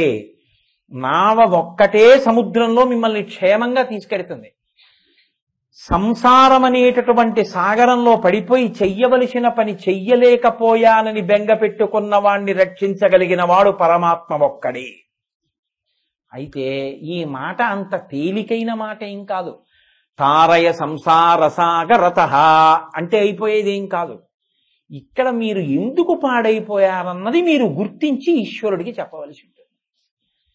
అప్పుడు ఈశ్వరుడికి దగ్గరైపోతారు. దేనికి పాడైపోయాం అంటే, ఈశ్వర ఇంద్రియములను నిగ్రహించలేకపోయాను, ఈశ్వర మనస్సుని నిగ్రహించలేకపోయాను, ఈ రెండిటికి వశుడనైపోయాను, ఇవన్నీ శాశ్వతం అనుకున్నాను, వీటిలో కూరుకుపోయాను. అలా అన్నానని ఇప్పుడైనా బయటకు వస్తాననుకుంటున్నావా? రాలేను. ఈ హ్రదమునందు పీకల లోతు దిగిపోయాను, నువ్వు నన్ను పైకి ఎత్తాలి. శంకరాచార్యులు వారు ఇదే అంటారు సౌందర్యలహరిలో కూడా. అవిద్యానామంత స్థిమిరమిహిరోద్దీపనగరీ జడానాం చైతన్య స్తబక మకరంద శృతియరి దరిద్రాణం చింతామణి గుణనిక జన్మజలధౌ నిమగ్నానాం దంస్ట్రా మురరిపు వరాహస్య భవతి అంటారు. జన్మజలధౌ పుట్టి చచ్చే సంసారమునందు పడిపోయిన నన్ను పైకెత్తడంలో ఆదివరాహమూర్తి యొక్క కోర వంటిదమ్మా నీ పాదము అన్నారు. కాబట్టి ఇప్పుడు భగవంతుడికి చెప్పడంలో ఒక నిజాయితీతో ఒక మాట అనాలి. ఈశ్వర, నేను ఈ రొంపిలో దిగిపోయాను, నీ వేపుకి నా దృష్టి నిలబట్టం లేదు. ఇది ఎటువంటి మాటో తెలుసా అండి? ఈ మాట చెప్పడం వల్ల ఈశ్వరుడికి ఎలా దగ్గరవుతామండి? ఏమయ్యా, నిన్ను నువ్వు సంస్కరించుకోవాలి కదా, నీ ఇంద్రియాలు నువ్వు నిగ్రహించాలి కదా, నీ మనసును నువ్వు బాగు చేసుకోవాలి కదా. నేను సంసారంలో పడిపోయానండి, మీరు నన్ను ఉద్ధరించండి అంటే నేను ఎందుకు ఉద్ధరిస్తాను? ప్రతివాడు సారయ సంసార సాగరత అంటే అదే పనే చెయ్యటూ పైకి లాగడం. ఏం నీకు బుద్ధి ఇచ్చానుగా, దాన్ని వాడతానని ఎందుకన్నా? ఇప్పటికైనా తెలుసుకున్నావుగా ఇదంతా రొంపిని. ఎక్కడి వరకు ఉండాలో అక్కడి వరకు కర్తవ్యతానిష్టత ఉండలేవా అని ఈశ్వరుడు అడగడాన్ని అని మీకు అనుమానం రావచ్చు. నేను మీకు ఒక ఉదాహరణ చెప్తే త్వరగా పట్టుకుంటాను. ఒక పెద్ద యుద్ధం జరుగుతోంది. రాజుగారి వెంట సైనికులు ఉన్నారు. శత్రు సైన్యం ఎదురుగుండా ఉంది. ఇంత గొప్ప యుద్ధం జరుగుతుంటే రాజు భద్రగజం మీద ఉన్నాడు.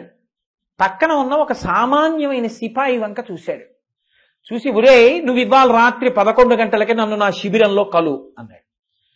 అంటే ఆ సిపాయి అన్నాడు, అయ్యా, నేను సామాన్యమైన సైనికుణ్ణి, ఏ రోజుకు ఆ రోజు యుద్ధతంత్రాన్ని వ్యూహరచనని చేస్తారు, ఎలా కలుస్తాం మిమ్మల్ని? కుదరదు కదా కలవడం. అంటే ఆయన అన్నాడు, నీకేం పర్వాలేదు, నేను నీకు ఒక గుర్తు ఇస్తాను, ఆ గుర్తు చూపించకుండానే నిన్ను నా దగ్గరికి తీసుకొస్తారు అని ఇలా తీసి ఉంగరాన్ని ఇవ్వలేదు, మలలోంచి తీసి ఓ ఉంగరాన్ని ఇచ్చాడు. రాజు వేలుకుంటే రాజముద్రిక ఇక్కడుంది ఆయనకి, అది తీసి ఇచ్చాడు. ఆయన వెంటనే అది చూశాడు. ఇలా చూస్తే శత్రురాజు యొక్క ముద్రిక. ఇప్పుడు శత్రురాజు యొక్క ముద్రిక ఈయన దగ్గర ఉందనుకోండి, శత్రురాజులతో కలిసిపోయాడని పట్టుకుంటారు కదా. ఈయన అన్నాడు, అయ్య బాబోయ్, ఇది ఇచ్చారేమిటండి, నాకు మీ ముద్రికి ఇవ్వాలి కదా అన్నాడు. యుద్ధం జరుగుతోంది, మాట్లాడకు, ఇది పట్టుకుని 11ంటికి శిబిరం పక్కన తిరుగు, చాలు, నిన్నే ముందు తీసుకొస్తారన్నాడు. యుద్ధం అయిపోయింది, రాత్రి 11 అయింది. ఈయన రాజుగారు ఉన్నటువంటి శిబిరానికి దూరంలో అలా తిరుగుతున్నాడు. ఎవరిని అడగలేదు, ఎవరికి విజిటర్స్ స్లిప్ ఇవ్వలేదు లోపలికి వెడతాను. ఇప్పుడు అక్కడ ఉన్నటువంటి గూఢచారులు వాళ్ళు రాజుగారిని రక్షించుకోవాలి యుద్ధభూమిలో. వీడు ఏమిటి ఇక్కడే తిరుగుతున్నాడని వెళ్ళి పట్టుకుని ఒళ్ళంతా వెతికారు. శత్రురాజు ముద్రిక దొరికింది. ఇప్పుడు తీసుకెడితే ప్రమోషన్ వస్తుంది కదా, అందుకని వీడిని రెక్కట్టుకుని గబగబా రాజుగారి దగ్గరికి తీసుకెళ్లారు. మహారాజా, వీడు శత్రురాజు ఉంగరంతో తిరుగుతున్నాడు, పట్టుకున్నా ఉన్నారు. రాజు అన్నాడు, మీ అందరూ బయటికి వెళ్ళండి, వీడి సంగతి నేను చూస్తానన్నాడు. వాళ్ళందరూ బయటికి వెళ్ళారు. నిన్ను నా దగ్గరికి ప్రవేశపెట్టడం, నా ఉంగరం ఇస్తే ఆలస్యం అవుతుంది. అలాంటి వాళ్ళు చాలా మంది ఉంటారు, మంత్రి వాళ్ళు. తొందరగా నువ్వు లోపలికి రావాలంటే శత్రురాజ ఉంగరమే తగిందని నీకు ఇచ్చాను. ఇప్పుడు నువ్వు అప్రయత్నం చేయకల్లా వాళ్ళే నిన్ను తీసుకొచ్చేసారు కదా, అందుకు ఇచ్చాను. ఇప్పుడు అర్థమైందా ఎందుకు ఇచ్చాను అన్నాడు. మహారాజా, అర్థమైంది అన్నాడు. శత్రురాజ ఉంగరం మీ దగ్గర ఉందని మీరు కూడా గుర్తించగలిగితే మీరు ఈశ్వరుణ్ణి చేరిపోతారు. ఏమిటి శత్రురాజ ఉంగరం? మీ మనసుని మీరు నిగ్రహించకుండా మీలో ఉన్న అరిషడ్వర్గములు తిరగబడిపోతున్నాయి. కానీ ఇది మన్ని శత్రురాజ ఉంగరం, ఇది పాడు చేస్తుందని గుర్తించాను. కానీ ఇదే ఉంది నా దగ్గర, నేను దీని నుంచి తప్పించుకోలేకపోతున్నాను. తప్పించుకోవాలన్న ఉబలాటం మాత్రం త్రికరణ శుద్ధిగా మీకు ఉండాలి. ఉందనుకోండి, ఆ శుద్ధి మీకు ఉండి, ఈశ్వర నేను నా మనసుని ఇంద్రియాలని చక్కగా వాడుకోవాలనుకుంటున్నాను, కానీ అవి గతి తప్పిపోతున్నాయి, నిగ్రహించలేకపోతున్నాను. చిత్తశుద్ధితో ఈశ్వరుణ్ణి తారయ సంసారసాగరత అని అడిగారనుకోండి, అప్పుడు ఆయనే మీ దగ్గరికి వచ్చి మీ ఇంద్రియములను మీరు నిగ్రహించుకోగలిగినటువంటి శక్తిని మీకు ఏదో ఒక రూపంలో కృప చేస్తాడు. ఒక సత్పురుషుడితోటి సహవాసం ఇస్తాడు, ఒక గొప్ప గురువాక్యం వినేటటువంటి అనుగ్రహాన్ని ఇస్తాడు, మీ జీవితంలో ఒక మార్పు తీసుకొస్తాడు. మీ జీవితాన్ని చక్కబడేటట్టుగా చేసి తొందరగా తనని చేరుకునేటటువంటి మార్గాన్ని ఈశ్వరుడు తప్పకుండా కృప చేస్తాడు. కాబట్టి ఈశ్వర నాకు ఇది కృప చెయ్యి, నిన్ను తెలుసుకునే మార్గం నాకు అనుగ్రహించు అని చెప్పడం తారయ సంసారసాగరత. దీనికి అంతటికీ కారణం ఎక్కడుండిపోయింది మీరు ఆలోచించండి. నేను, నాది. వీటన్నిటిలో పడిపోవడానికి ప్రధాన కారణం ఏంటంటే ఇది నేను. దాని పక్కన ఇంకా నాదిలు చాలా ఉంటాయి. నా టీవీ, నా ఇల్లు, నా భార్య, నా బిడ్డలు, నా ప్యాంటు, నా చొక్కా, నా ఉద్యోగం, నా డబ్బు, నా సర్టిఫికెట్, నా పాలసీ. నాలు చాలా ఉంటాయి. నేను ఒకటి ఉంటుంది. ఒక నేనుకి ఎన్ని నాదులు ఉంటాయో. అందుకే మధుకైటభులు అంటే మధువు ఒక్కడే ఉంటాడు, కైటభులు అనేక మంది ఉంటారు. మధుకైటభ వృత్తాంతంలో మధువు ఒక్క తేనె బిందు ఉందనుకోండి, ఈగలు చాలా చేరుతాయి చుట్టూ. ఒక్క నేను లోపల కానీ ఫాల్స్ నేను అంటే ఇది నేనన్న భావన అంకురిస్తే నాదిలు చాలా చేరిపోతాయి. ఇప్పుడు ఈ నేను నాది ఈశ్వరపరం చేసి వాడు వాడిది అంతే శుద్ధి. ఇదే భాగవతంలో చూపిస్తారు. దశమస్కంధంలో చిన్ని కృష్ణుడు పుట్టగానే వచ్చే మొదటి రాక్షసి పూతన. అందుకే దానికి పేరు కూడా ఇంకొకటి పెట్టలేదు వ్యాస భగవానుడు, పూతన అని పెట్టారు. చిన్ని కృష్ణుడు ఊయలలో పడుకున్నాడు. పసిపిల్లల్ని సంహరించడంలో ఆవిడ నైపుణ్యం ఉన్నది పూతన. అది కూడా ఎలా సంహరిస్తుంది? పాలిచ్చి సంహరిస్తుంది. పాలలో విషం ఉంచుకుంటుంది, స్తన్యమునందు విషం పెట్టుకుని పెడుతుంది. ఏ తల్లి చెయ్యలేని పని, చెయ్యరాని పని. అట్లా స్తన్యమునందు విషముంచుకొని పిల్లలకి స్తన్యమిచ్చి విషపానము చేయించి సంహరించేటటువంటి నైపుణ్యమున్న పూతన కృష్ణ భగవానుణ్ణి సంహరించడానికి నందవ్రజానికి చేరుకుంది. ఆయన ఏం చేస్తున్నాడు? ఏమీ తెలియని వాళ్ళ పడుకుని ఉన్నాడు ఉయ్యాల్లో. ఎలా ఉన్నా ఆయనే కదండి. ఓ నిప్పురవ్వ ఇల్లు కాల్చేయగలదు, మంట ఇల్లు కాల్చేయగలదు, దాని శక్తి దాందే ఎలా ఉన్నా. అందుకని ఆయన పడుకున్నాడు. ఈవిడలా వెళ్ళలేదు, పట్టుకుంటారు. అందుకని ఈవిడ రూపాన్ని మార్చింది. ఎంత అందంగా మార్చుకుందంటే శిరిమంబం వ్రతకంగ చూచటకొనై శృంగార వేషంబుతో అరుదేనూపు నటంచు గోపికలు జిహ్వల్ రాక మోహించి తత్పరలై చూడ లతాంగిపోయి కనియన్ పర్యంక మధ్యంబునన్ బరు భస్మానల తేజు దుర్జన వధ ప్రారంభకున్ డింబకున్ అన్నారు పోతన గారు.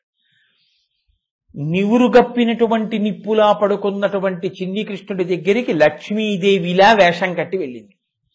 వెళ్ళి ఆ ఉయ్యాల్లో పడుకున్న పిల్లాన్ని చూసింది. ఏ చిన్న పిల్లాళ్ళ పడుకున్నా భగవంతుని యొక్క స్వరూపం చూడగానే ఆకర్షితులవుతారు కదండి ఎవరైనా. ఎందుకంటే అది సచ్చిదానంద స్వరూపం. కాబట్టి ఆ స్వరూపం చూడగానే పొంగిపోయింది ఆవిడ. నా చనుబాలొక గుక్కెడు ఓ చిన్ని కుమార త్రాగు మొయ్యన పిదపన్ నీ చెలువ మెరుగవచ్చును నా చెలువము సఫలమగును నలినదలాక్ష అంది. ఎంత అందంగా ఉన్నవరా పిల్లడా. ఏది నా చనుబాలొక్క గుక్కెడు తాగు, నీ అందం గొప్పదో ఈ కట్టిన అందం గొప్పదో చూస్తానండి అని పిల్లాన్ని తీసుకుని ఒళ్ళో పడుకోబెట్టుకుంటోంది. పాపం యశోద అక్కడ ఉన్నటువంటి రోహిణి పరిగెత్తుకొచ్చారు. అయ్యో అదేంటి మా పిల్లాడికి నువ్వు పాలిస్తున్నావు. ఈలోగా ఆవిడ ఇవ్వనే ఇచ్చింది స్తన్యాన్ని.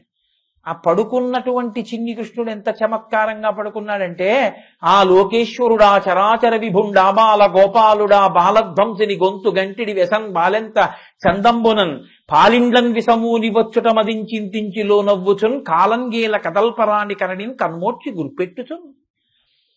ఆమె వచ్చినటువంటిది స్తన్యములలో విషముంచుకొని వచ్చిందని తెలుసుకున్నటువంటి వాడైనా తన కాలు తన చెయ్యి తానే కదపలేని వాళ్ళ అమాయకుళ్ళ పొట్ట కిందకి చెయ్యి పెట్టుకుని గుర్రు పెట్టి నిద్రపోతున్నట్టు చిన్ని నోరిలా తెరుచుకుని ఊపిరి తీస్తూ పడుకున్నాడు.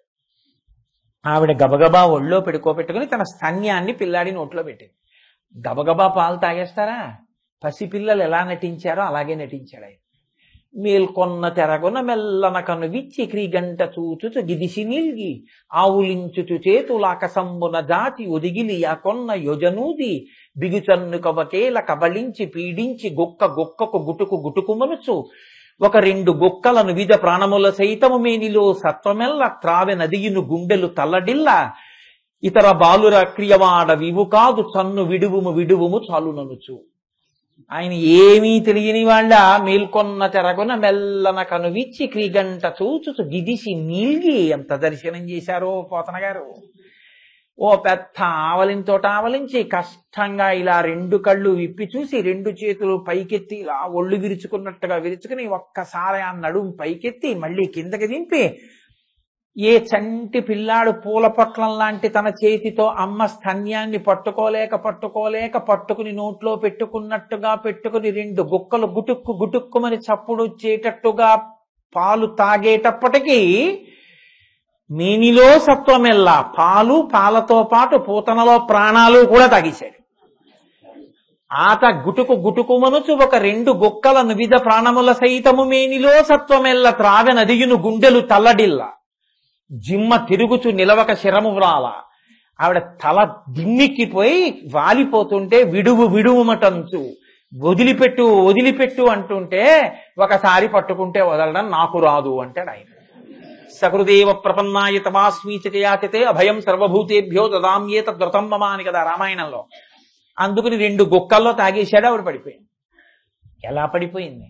దారుణ లాంగూల దంతదండంబులు నగగహ్వరము బోలు నాసికయును గండశైలాకృతి గలకచ యుగమును విరిషితూలెడు పల్ల వెంట్రుకలును అని జాగుకట్టల బోలు చరణోరు హస్తంబు అంకిన చెరువుతో నెనయు కడుపు చీకటి నూతుల తెనయునేత్రంబులు పెనుదిబ్బపోలుడు పెద్ద పిరుదు కలిగి షట్కోశ దీర్ఘమై కదిసి చూడ అక్కడ ఉన్నటువంటి గోపాలకులు బెగడిరి మనమునందు అంటారు.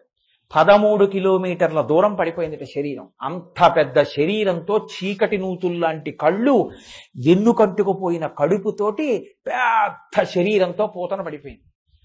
చిన్ని కృష్ణుడు ఏమైనా మారాడు అనుకుంటున్నారా మీరు? అంత పెద్ద పూతని చంపి ఆయన ఏం రూపం మార్చుకోలేదు.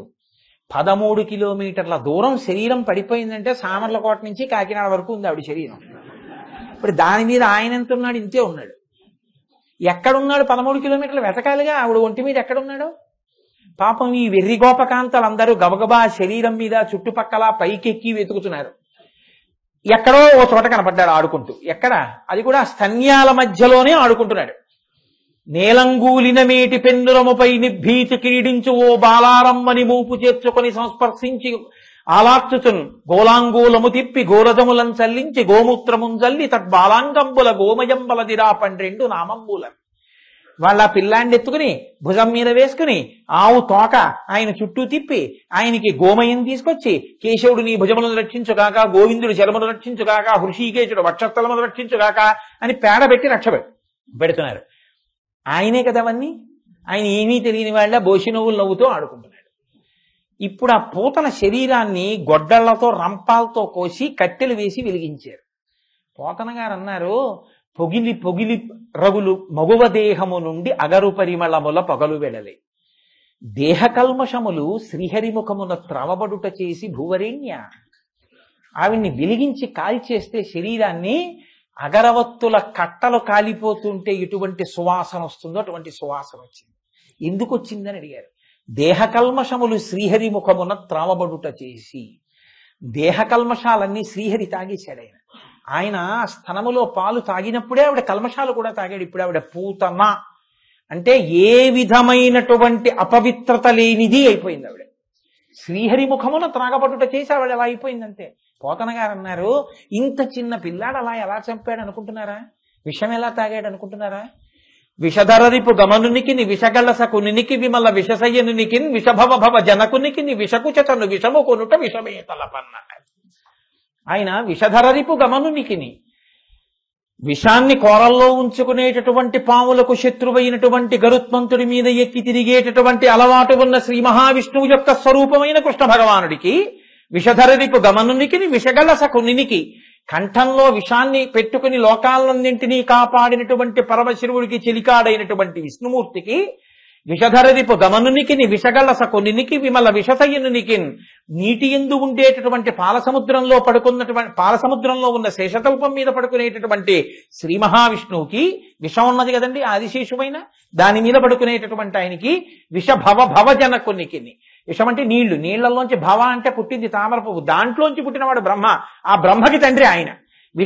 భవ జనకునికి విషకుచను విషము కొనుట విషమే తలపను. ఒక విషకుచంలో ఒక స్తన్యంలో ఉన్న కొంచెం విషం తాగడం పెద్ద గొప్పేటయా తాగవతల పారేశాడు. మీరు ఒకటి గమనించాలి, రాక్షసి అయిన పూతన యొక్క 2 స్తనములలోంచి 2 బుక్కలు తాగినంత మాత్రం చేతనే పూతన మోక్షాన్ని పొందితే ఆ స్తనములే నేను నాది, అవి విషముతో నిండి ఉంటాయి, అదే సాగరహ. ఇప్పుడు తెలిసింది, మార్చండి. ఈ తెలిసిన ఉత్తరక్షణంలో ఇక్కడి నుంచి నేను నాది కాదు, వాడు వాడిది. ఇప్పుడు మీరు అర్జెంటుగా వెళ్ళిపోయి మీ ఇల్లంతా దానపట్టా రాసేయక్కర్లేదు ఎవరికి. మీరు ఈశ్వరానుగ్రహం, ఈశ్వరానుగ్రహం ఇంత మంచి భర్త, ఈశ్వరానుగ్రహం నాకింత మంచి భార్య, పరమేశ్వరుడి కృప మాట వినే పిల్లలు, పరమేశ్వరుడి కృప ఈ ఓపిక, పరమేశ్వరుడి కృప 4 మాటలు చెప్పగలుగుతున్నాను, పరమేశ్వర కృప తింటే జీర్ణం అవుతుంది, ఈశ్వరానుగ్రహం మంచి నిద్ర పట్టింది. అలా అస్తమానం పై కనకండి పిచ్చోడంటారు, లోపల అనుకోండి చాలు. ఏది అనుభవిస్తున్నా ఈశ్వరానుగ్రహం అంటుంది, ఏదైనా వాడి ప్రసాదం అంటుంది, చాలంతే. ఏమైపోయింది?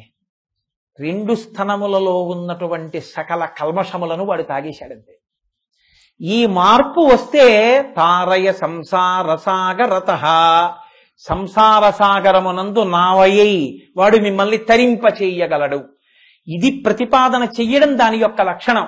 సంసార సముద్రమునందు పడిపోయిన నిన్ను ఆయన సముద్రము, అంబోధి ఇలాంటి మాటలు వాడరు, సాగరత అంటారు. అందుకే నిన్ను ఉద్ధరించగలడు పరమాత్మ. నువ్వు నిజాయితీతో ప్రార్థన చెయ్యి, ఆయన నిన్ను చెయ్యి పట్టి పైకెక్కించి నిన్ను తరింపచేసి రక్షించగలడు. ఇది చెయ్యవలసినటువంటిది ఒక్కటే. ఏ ఇంద్రియములు నిన్ను వశుణ్ణి చేసుకోవాలని ప్రయత్నించి పాడు చేయడానికి ఉద్యుక్తమయ్యాయో వాటిని తిప్పి ఈశ్వరుడి మీదకి ప్రసరింపచేయడమే, వాటితో ఈశ్వర సేవ చేసి నువ్వు తరించడమే, అంతే. ఒక మాట అంటాడు, ఆ పద్ధతి కొంచెం అలవాటు అయిపోయింది అనుకోండి అంతే, అందులో ఎంత ఆనందం ఎంత తృప్తి ఉంటుందో మీకు ఇంకేం అక్కర్లేదు. ప్రహ్లాదుడు చిట్ట చివర ఇదే సిద్ధాంతం చేస్తాడు. మందార మకరంద మాధుర్యమున తేలు మధుపంబు పోవునే మదనములకు, నిర్మల మందాకిని వీచికలతో గురాయంతనునే తరంగిణులకు, లలిత రసాల పల్లవ ఖాదియై చొక్కు కోయిల తనునే కుటజములకు, పూర్ణిందు చంద్రికా స్ఫురిత చకోరక మరుగునే సాంద్ర నిహారములకు, అంబుజోదర దివ్య పాదారవింద చింతనామృత పాన విశేష మత్త చిత్తము ఏ రీతి ఇతర విషయంబు చేరనేర్చు, వినుత గుణశీల మాటలు వేయునేలా అంటాడు. మీరు మీ జీవితంలో కొత్తగా ఏమీ చెయ్యక్కర్లేదు, ఇప్పుడు ఎలా ఉన్నారో అలాగే ఉండొచ్చు. ఏమైనా దుర్గుణం ఉంటే దాన్ని తొలగించుకోవాలి. చెయ్యవలసింది ఒక్కటే, అన్నిటి ముందు ఈశ్వరానుగ్రహాన్ని కలుపుకోవడం, ఈశ్వరానుగ్రహాన్ని చూడగలగడం. మనః నమః, నాది కాదు ఈశ్వరుడు అంతే. మిమ్మల్ని బంధించడం ఏముంటుందండి? మిమ్మల్ని ఏం బంధించదు. అద్దెకున్నవాడికి ఎలా ఉంటుందో అలా ఉంటుంది. ఇంటి యజమానికి చాలా బాధగా ఉంటుంది, ఆ ఇంటికి సున్నం వాడు వేయించుకోవాలి ఏడాదికి ఒకసారి. వీళ్ళ పిల్లాడి కాటుకతోటి వాడి పేరు రాసేసిన గోడ మీద ఆ ఇంట్లో అద్దెకున్న వాడికి ఏముంటుంది? వాడికి ఇల్లు ఏం కాదుగా, అందులో ఉంటున్నాడు, పొమ్మంటే 3వ రోజు పోతాడు ఇంకో ఇల్లు చూసుకుని కదా. అందుకే ఏ pool constructs A house and A wise man lives in it అంటారు కదా. అద్దె ఇంట్లో ఉన్నానని మీకు అలవాటు అయిపోయింది అనుకోండి, ఇదో అద్దె కొంప, ఇవన్నీ ఈశ్వరుడు, నావేం కాదు సుమండి. యావదావర్తతే చక్రం యావతీచ వసుంధర తావత్వం ఇహ సర్వత్వం స్వామిత్వం అనువర్తయ. ఈశ్వర, ఇవి నీవి, నీవైనవి నాకెందుకు ఇచ్చావు? నీవైనవి నాకిచ్చి నేను వాటిని అనుభవించి ఆనందం అనుభవిస్తే నా ఆనందాన్ని చూసి నువ్వు ఆనందిస్తావు. పిల్లాడికి అరటిపండు తినాలనుంది, అమ్మ అరటిపండు కావాలా అరటిపండు కావాలన్నాడు. వాడికి ఏం సంపాదన? చిన్నవాడు. అమ్మ వాడిని బజార్లోకి తీసుకెళ్లి 2 అరటిపళ్ళు కొని నాన్న తినరా అంది. వాడన్నాడు అమ్మ ఇంటికి వెళ్ళి తింటానన్నాడు. ఇంటికి వెళ్ళగానే అరటిపళ్ళు అడిగాడు, అమ్మ పెట్టింది. వాడు తొక్క ఒలిచి అమ్మ నువ్వు తిను అన్నాడు. అంటే అమ్మ ఒక్క చిన్న మొక్క కొరుక్కుంది, వాడు మిగిలిన పండంతా తినేశాడు.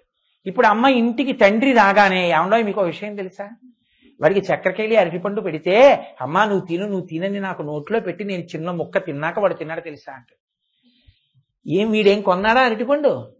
అమ్మ కొని పెట్టిన అరటి పండుని ఒలిచి అమ్మకే ఒక చిన్న మొక్క పెట్టి అరటి పండంతా తినేసినా కూడా ఒక లౌకికంగా అమ్మేంత ప్రీతి చెందితే పంచభూతములను సృష్టించిన పరమాత్మ, ఈ పిండాండాన్ని సృష్టించిన పరమాత్మ, ఇన్ని సుఖములను మీకు కల్పించిన పరమాత్మకి మీరు ఏమనుభవిస్తున్నారో అవి వాడివి అని మీరు అనుభవిస్తే వాడు సంతోషిస్తాడంతే.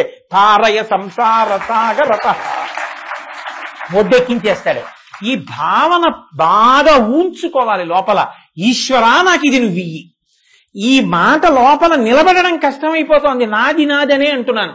రామకృష్ణ పరమహంసని ఒక శిష్యుడు అడిగాడు, ఈశ్వరుడు ఎప్పుడైనా పకపక పకపక నవ్వుతాడా అని అడిగాడు. అడిగితే రామకృష్ణ పరమహంస అన్నారు, ఆయన అసలు ఎప్పుడూ అది చేస్తూ ఉంటారు, పకపక పకపక నవ్వుతుంటారు అన్నారు. ఎందుకని అడిగాడు శిష్యుడు. అంటే భూమిని కొలతలు వేసిన వాళ్ళు చాలా మంది వెళ్ళిపోయారు. దస్తావేజులు రాయించుకుని ఇదిగో దక్షిణం ఇది హద్దు, తూర్పు ఇది హద్దు, ఈ మధ్యలో ఉన్న 280 గజాలు, దానిలో ఉన్నటువంటి జలాశయములు, అందులో ఉన్నటువంటి చెట్లు, ఫలాలు అన్నిటితో సహా వంశపారంపర్యముగా అనుభవించడం 30,000 రూపాయలు ఇచ్చుకుని ఫలానా వారు అమ్మి వేసిరి అని రాసి ఇచ్చిన క్రియ దస్తావేజు అని సంతకం పెడితే వీడు పెట్టి కొలుచుకుంటూ ఉంటాడు. ఇలా కొలుచుకున్న వాళ్ళు చాలా మంది వెళ్ళిపోయారు. వీడోడు మళ్ళీ పట్టుకు బయలుదేరాడు ఇవాళ రిజిస్ట్రేషన్కి అని. రిజిస్ట్రేషన్లు చూసి ఈశ్వరుడు పకపకా నవ్వుతూనే ఉంటాడు. కారే రాజులు రాజ్యములు గెలువరే, గర్వోన్నతిం పొందరే, వారీరి సిరి మూట కట్టుకొని పోవంగాలిరే, భూమిపై పేరైనం కలదే, శిబి ప్రముఖులను ప్రీతిని యశక్కాముల ఈరే కూర్కెలు వరవంతల పరే ఈ కలమున్ భార్గవ అంటారు పోతన గారు. అదొక్కటి అలవాటు పడితే చాలు. తారయ సంసార సాగరత. కాబట్టి శంకరులు మన పనుపున మనుష్య జన్మ ప్రయోజనాన్ని సాధించడం కోసమని ఒక అద్భుతమైనటువంటి ప్రార్థనని మనకి షట్పదీ రూపంలో కృప చేశారు. ఇది మొదటి పాదం, అంటే మొదటి శ్లోకం. ఇందులో అవినయమపనయ విష్ణో దమయ మనః శమయ విషయ మృగతృష్ణాం, తర్వాత భూతదయాం విస్తారయ తారయ సంసార సాగరత అని ఈ శ్లోకంలో వినయాన్ని ఇమ్మని మొట్టమొదటి అడిగారు, మనస్సుకి దమాన్ని ఇమ్మని అడిగారు, ఇంద్రియములకు శమాన్ని ఇమ్మని అడిగారు, భూతదయని విస్తరింపజేయమని అడిగారు, సంసార సాగరత సంసార సాగరమును తరించేటటువంటి దాటగలిగినటువంటి శక్తిని కృప చెయ్యమని అడిగారు. ఇందులో ఇవాళ మనం ఒక్కసారి ఆ ప్రార్థన అంతా చేద్దాం. అందులో శంకరాచార్య కృతం కదా జగద్గురువులు. తెల్లవారితే వ్యాస పూర్ణిమ, గురు పూర్ణిమ, అద్భుతమైనటువంటి తిథి. ఆషాఢ పూర్ణిమ నాడే గురు పూర్ణిమ ఎందుకు పెట్టారో తెలుసా అండి? దానికి ఒక కారణం ఉంది. మిగిలిన మాసాల్లో ఏ పౌర్ణమి నాడైనా గురు పూర్ణిమ అన్నారనుకోండి, మా అబ్బాయి బారసాలండి, మా మేనకోడలు పెళ్ళండి, లేకపోతే వాళ్ళ ఇంట్లో గృహప్రవేశం అండి అంటారు. గురువు గారిని చూడ్డానికి కూడా బరువైపోయేటటువంటి రోజులు వస్తాయని గ్రహించిన ఋషులు ఆషాఢ మాసంలో ఏ ముహూర్తాలు ఉండవు కాబట్టి గురువు గారిని దర్శించడానికి వెళ్ళడానికి అవకాశం లేదని అనడని ఆషాఢ పూర్ణిమ గురు పూర్ణిమ చేశారు. కాబట్టి ఆషాఢ పూర్ణిమ నాడు కూడా గురువు గారి దర్శనం చేయలేదనుకోండి, వ్యాసుడికి నమస్కరించలేదనుకోండి, వాడి జీవితం వ్యర్థం అన్నమాట. రేపు వ్యాస భగవానుడి గురించి విని వ్యాస భగవానుడికి నమస్కారం చేస్తారు. గురు పూర్ణిమ నాడు తప్పకుండా అది వ్యాస పూర్ణిమ, వ్యాసుడికి నమస్కారం చెయ్యాలి అందరం. రేపటి రోజున ఉదయం వేళ 8:15 ప్రత్యేకంగా కాళహస్తీశ్వర శతకాన్ని రేపు పక్కన పెట్టి గురు పూర్ణిమ వైభవము అన్న విషయం మీద మాట్లాడి మనందరం కలిసి వ్యాస భగవానుడికి నమస్కారం చేద్దాం రేపు. కాబట్టి ఈ స్తోత్రాన్ని నేను ఒక్కసారి చెప్తాను, మీరు కూడా చెప్పండి. ఎందుకంటే ఒక్కొక్క శ్లోకంలో శంకరులు ఒక్కొక్క ప్రయోగం చేశారు. అంతాది అని ఒకటి ఉంది. అంతాది అత్యద్భుతం. ఆ శ్లోకం వచ్చినప్పుడు నేను మీకు మనవి చేస్తాను. అంతాది వైభవం ఒక్కొక్క శ్లోకంలో చూడండి, ఆ పదం దేంతో పూర్తవుతుందో తర్వాత పదం దాంతో మొదలవ్వాలి. అదేం తేలిక కాదు. సంస్కృతంలో అటువంటి రచన అంత ఖచ్చితంగా చెయ్యాలి. భావ ప్రకటనానికంటే అనన్య సామాన్యమైన కవితా సంపత్తి ఉండాలి. ఆ శ్లోకం చూడండి, 4వది ఉద్ధృత నగతో పూర్తయింది. నగభిధనుజ ధనుజతో పూర్తయింది. ధనుజ కులామిత్ర మిత్రతో పూర్తయింది. మిత్ర శశి దృష్టే భవతి ప్రభవతి నభవతి కిం భవతి రస్కార. ఒక్కొక్క శ్లోకంలో ఒక్కొక్క ప్రయోగం. అలాగని అమ్మో మేము చదవగలమా అండి అనేటివి ఉండవు. ఎంత అందంగా ఉంటాయో. తర్వాతి శ్లోకానికి వెళ్ళారనుకోండి, అది అసలు చదువుతుంటేనే అందం.